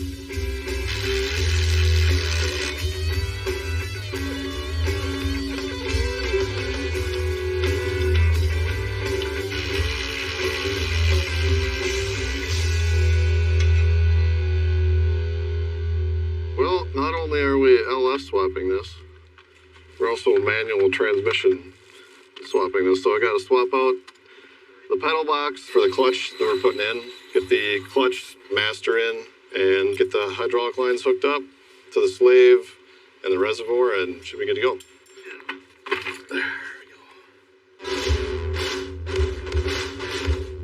Are you want the new linkage?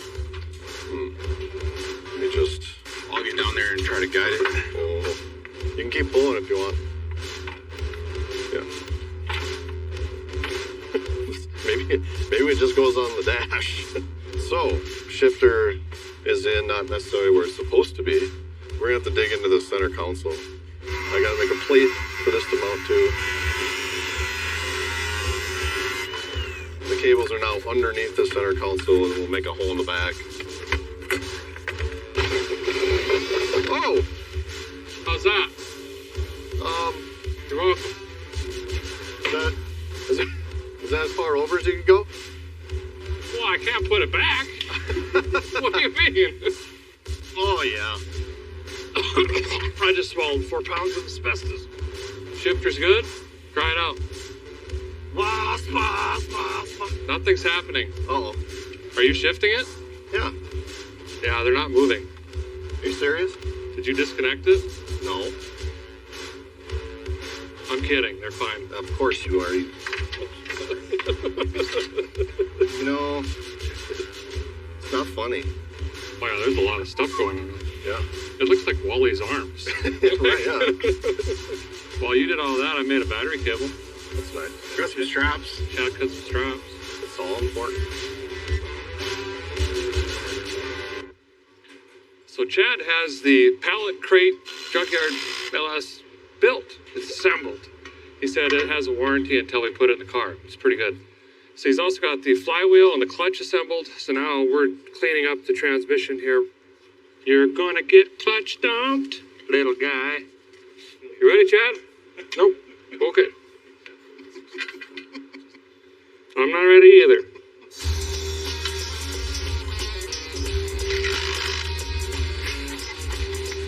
We're home. What compression do you think this is with the head? 10.8.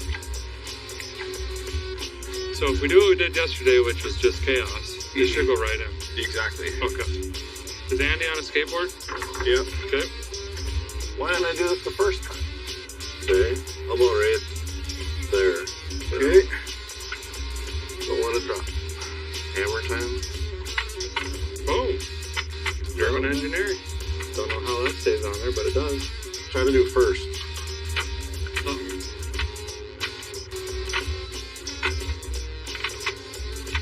Things are moving. On the mount here. On the mount driver's side.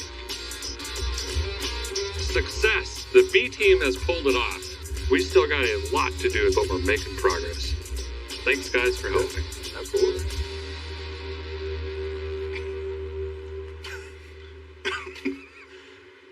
Fade. Signing off.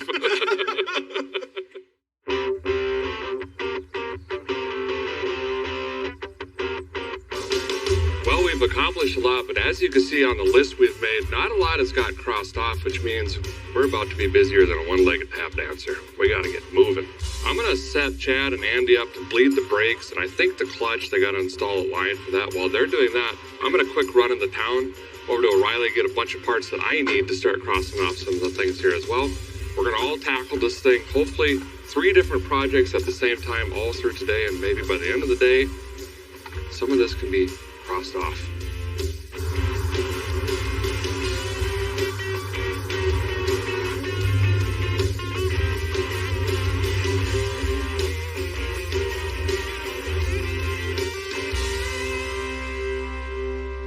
Well, our little 5.3 has 349,000 miles and sat outside for a long time, so I think high mileage 1030 is going to be the way to go.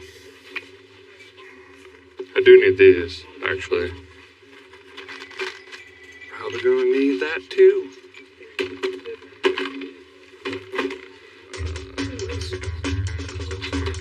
This wouldn't hurt to have.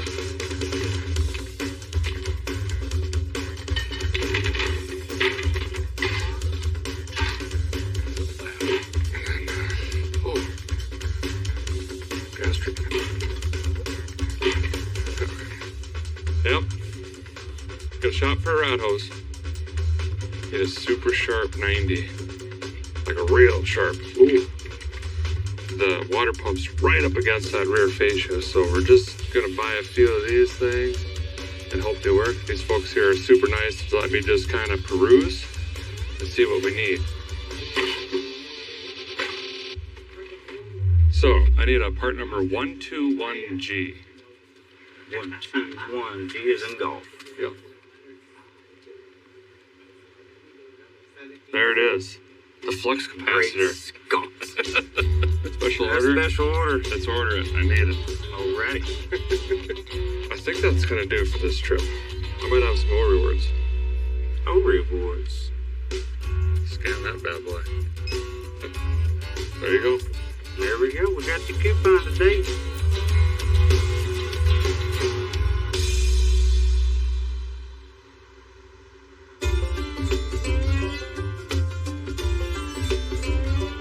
Well, we're back from the shop. We got most parts that, well, I need anyway to continue to work. We tackled the radiator on this thing. The guys are still fighting through the brake system here. I have started on the wiring, so I need the wire in the starter here. I've got to wire in all the ignition coils, fuel pump.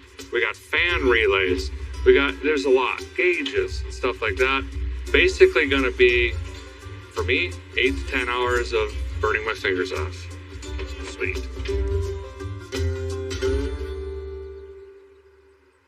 So of course, when you think LS, you think multi-port fuel injection, right? The advantage of technology and science and all of that stuff. Well, we're talking a 1981 DeLorean at the same time.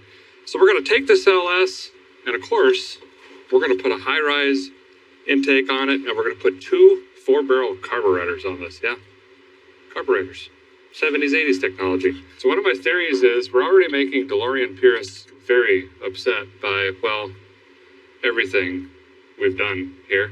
So might as well make everyone mad and carburate this LS engine. Perfect. So it's time for fuel on this LS motor here. So as I mentioned before, most people would just go with the multi-port fuel injection or keep the throttle body or something like. No, we're going carbureted. So we're gonna put 2 450 quick fuel carbs on this.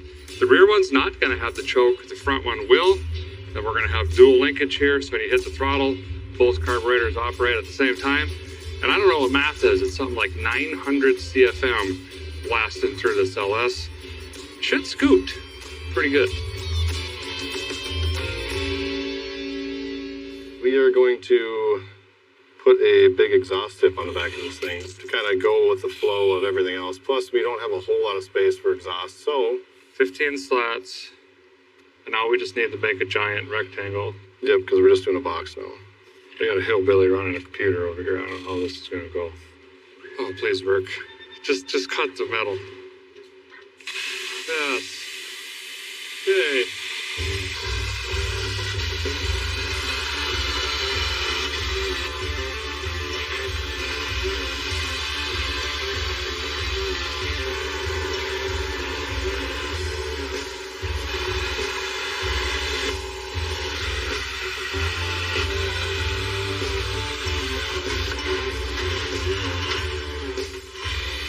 Like baking cookies for Dad.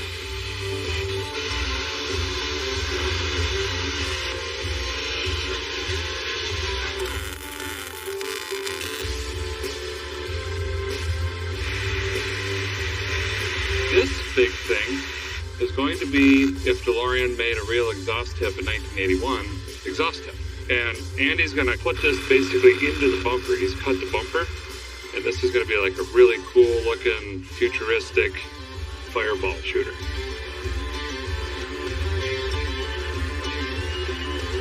Run DMZ.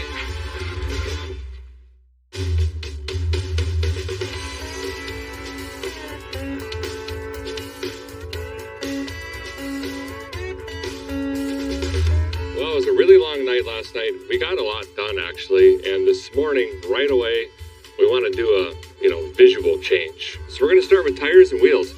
These are the tires and wheels that were on it. It's the wrong year, I believe. These are later model or something. I don't know. Okay, but I don't like the way they look, so we're getting rid of these. And of course, we're going to run dirt track wheels.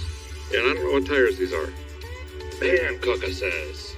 Sure, they're supposed to fit.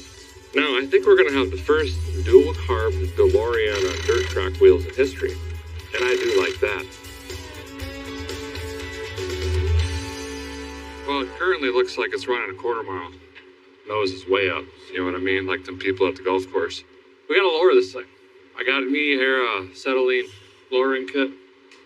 How bad does fiberglass burn? It's actually a fire retardant, isn't it? You gotta be careful not to overheat the shock. That'll explode and put burning oil all over your face. I'm gonna go after probably 2 1/4 coils. Heat them up real hot. Chad's gonna do a couple chin-ups off the sway bar. And we need to bring it down about 3 15/16 inches to be even with the back. Now, when Chad and I get in there, you add about 1,000 pounds of raw beef. It's gonna even come down more. So here's this thing just a sweet. Whoa! Look at that guy. What is that? Oh my God! Gotcha. It was in my teeth.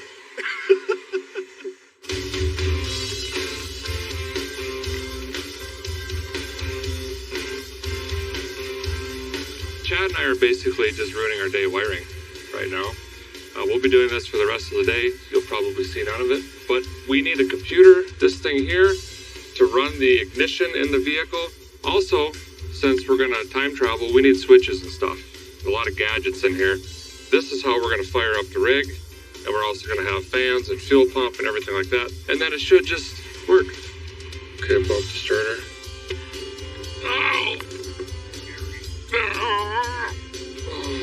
Okay, you wire. Do you want to wire? I can wire. You wire. I can put coolant in if you want to wire. Yeah, I'll wire it. I'll finish wiring it up.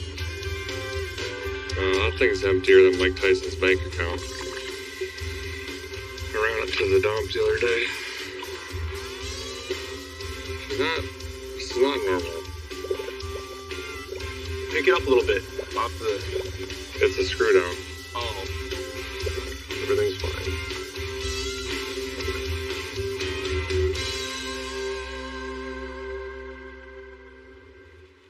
I'm inserting 1.2 gigawatts into my PC over here.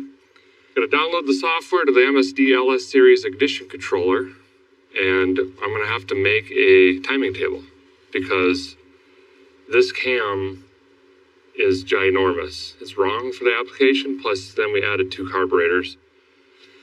So I'm gonna go in and just keep hitting arrow up on pretty much everything I can find, and plug it into this, shoot it over to the beep boop box, hit the keys, see what happens.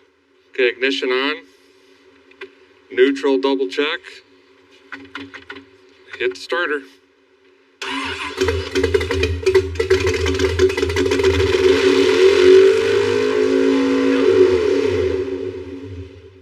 The throttle's not even open. Woo. She sings pretty loud. What is going on? Want me to keep going, or? No. Oh, I have to think here why it would rev to the moon. Because that wasn't throttle stuck. No, throttles were closed.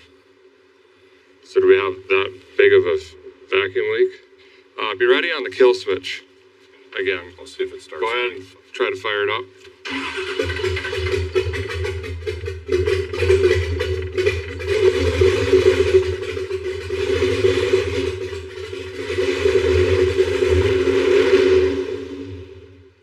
I killed it. Yeah. Okay, try it again.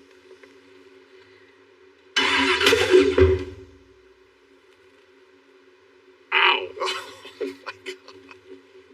Tuning nightmare. I don't know what's happening. Let's try it again.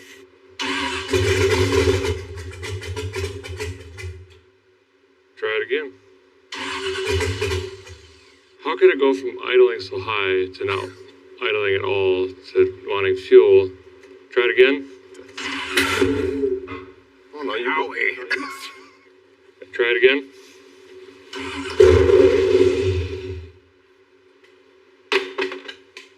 I don't know. Taking a nap. Load it up on the trailer. LS Fest, here we come.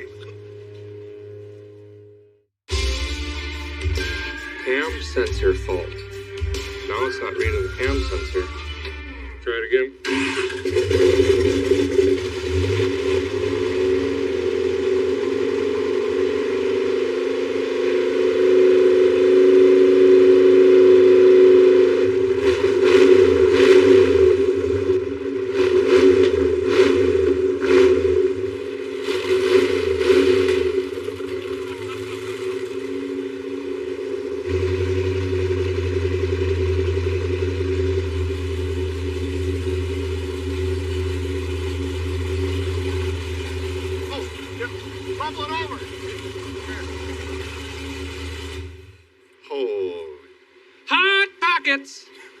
but in our engine. They're also delicious. It needed gobs of timing to run is the issue. Well, one of the issues. I added 3 more degrees of timing on initial, 5 on the top end, and fatten the carbs up a lot. And it still needs a lot of tuning, but boy, does it sound good.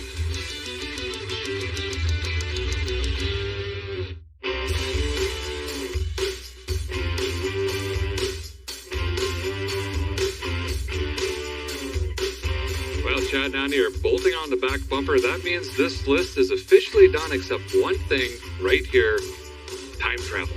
Let's jump in, go for a spin, see what happens.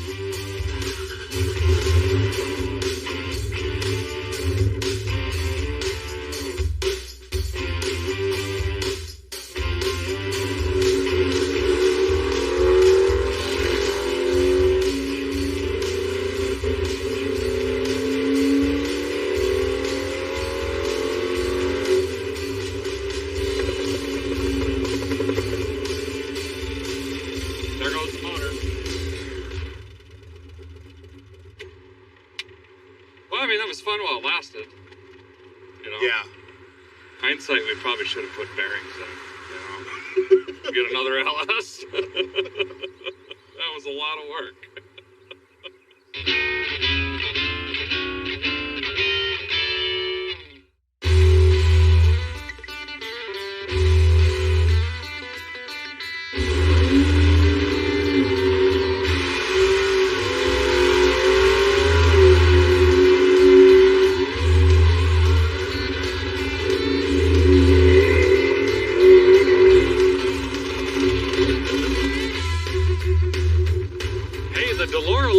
Made it to LS Fest East here in beautiful Bowling Green. We thought we had major engine issues with this thing. Turns out a stuck float was actually hydro-locking the engine, and it was causing all sorts of ruckus. Got the carburetors dialed back in. This thing is running awesome. We got it here in front of the crowd. We're gonna walk around and see what kind of events we can get into. There's drag racing, there's autocross, burnout. I mean, there's all sorts of stuff. So we're gonna go see which ones they go like this. And we're going to take this thing through it and see what happens.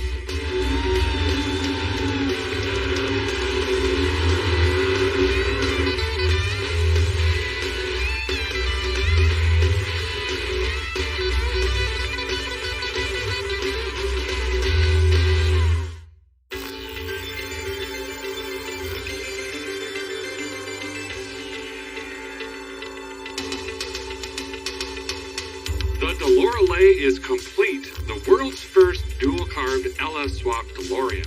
Now, we started off knowing nothing about this car, but now we've touched it bumper to bumper. We got rid of that hideous paint. We've got new brakes, tires, and wheels on here, and then, of course, that junkyard LS out back made it to a Porsche 6-speed is going to make this thing so much fun to drive. We've also got a custom exhaust tip. We cut in some Kirky seats so a guy can fit, and so many little details in this thing. But now the real challenge. We've got to see how this car stacks up against all of the other LS-powered vehicles at LS Fest. We are officially entered in the Grand Champion competitions. We're going to take this into the autocross, and then immediately after, we're going to take this down the drag strip, believe it or not. Even though the rack is falling out of it, and we don't have posi, we have single wheel peel on this. There's no weight. Basically, everything opposite you want to compete in autocross or drag racing, we have. But we do have a twin carb LS. So here we are. So we're going to put these stickers on, make it official, make our way to autocross, see what this thing can do, see how many cones I can kill, basically.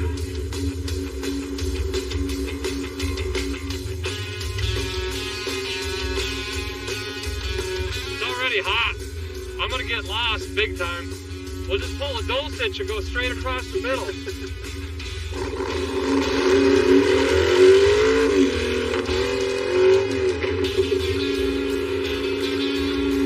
Oh my God! It's terrible!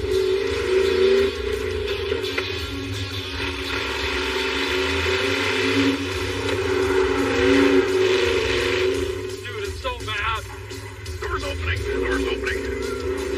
Door's open. Is it? Yeah.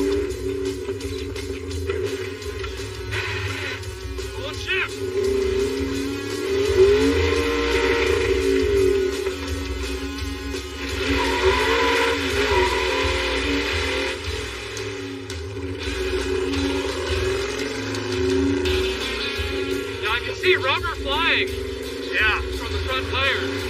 They're probably gonna go.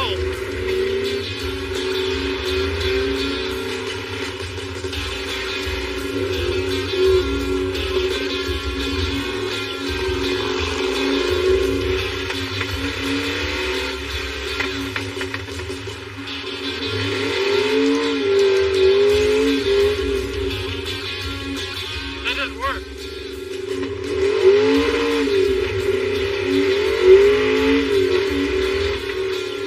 Wow, it was terrible. But it was fun. Woo! We didn't die. Somehow. Smell that clutch? Oh, yeah. I bet the front tires are gone. You know, I could swear I saw rubber flying. They looked like spaghetti noodles just flinging off the front. Looks like where the steering meets the box, it's hitting the frame. Luckily, it's grinded through most of the metal, so I think it's freeing up a little bit.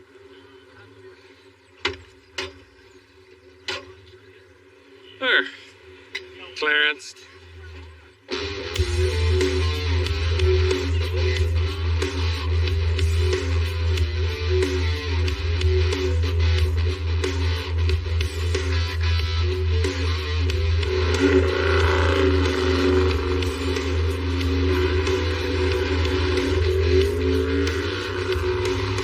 Ladies and gentlemen, the pit boss with Derek from Ice Cream Garage behind the wheel.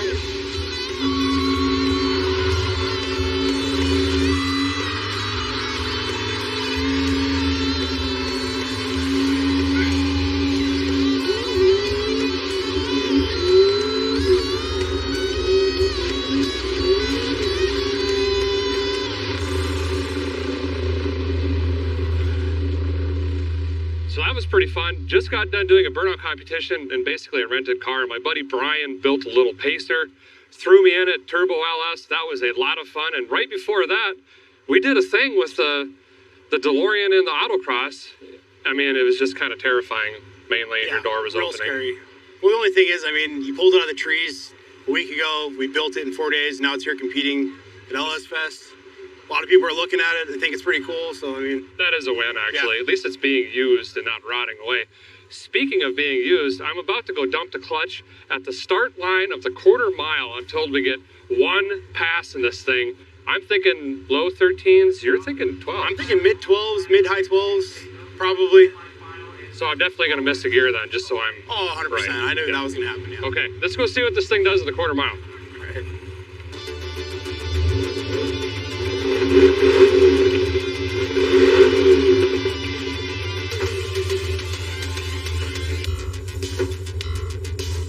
Can't get my door closed. All right, so here's the deal. We only get one shot at this. This is going to be tough when I stage because I don't have an e-brake. So I have to hold my right foot on the brake and the throttle at the same time. But I'm just going to have to let her rip right out of the gate. See what happens. Junkyard LS, Porsche 6-speed, stock CV axles, snow tires, dirt wheels. What could go wrong? All right, so Derek's going to come up here, bypassing the burnout pit because we want to save the axles for the launch.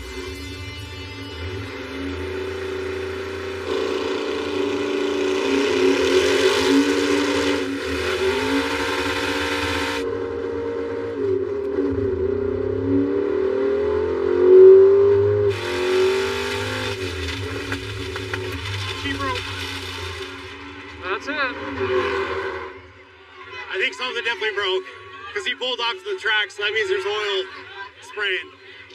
She is done. What happened? Motor locked up. So she's done? Oh yeah. Okay. But were we not on kill, that truck was going down. I mean, you were spinning until you were in second, for sure. Oh yeah.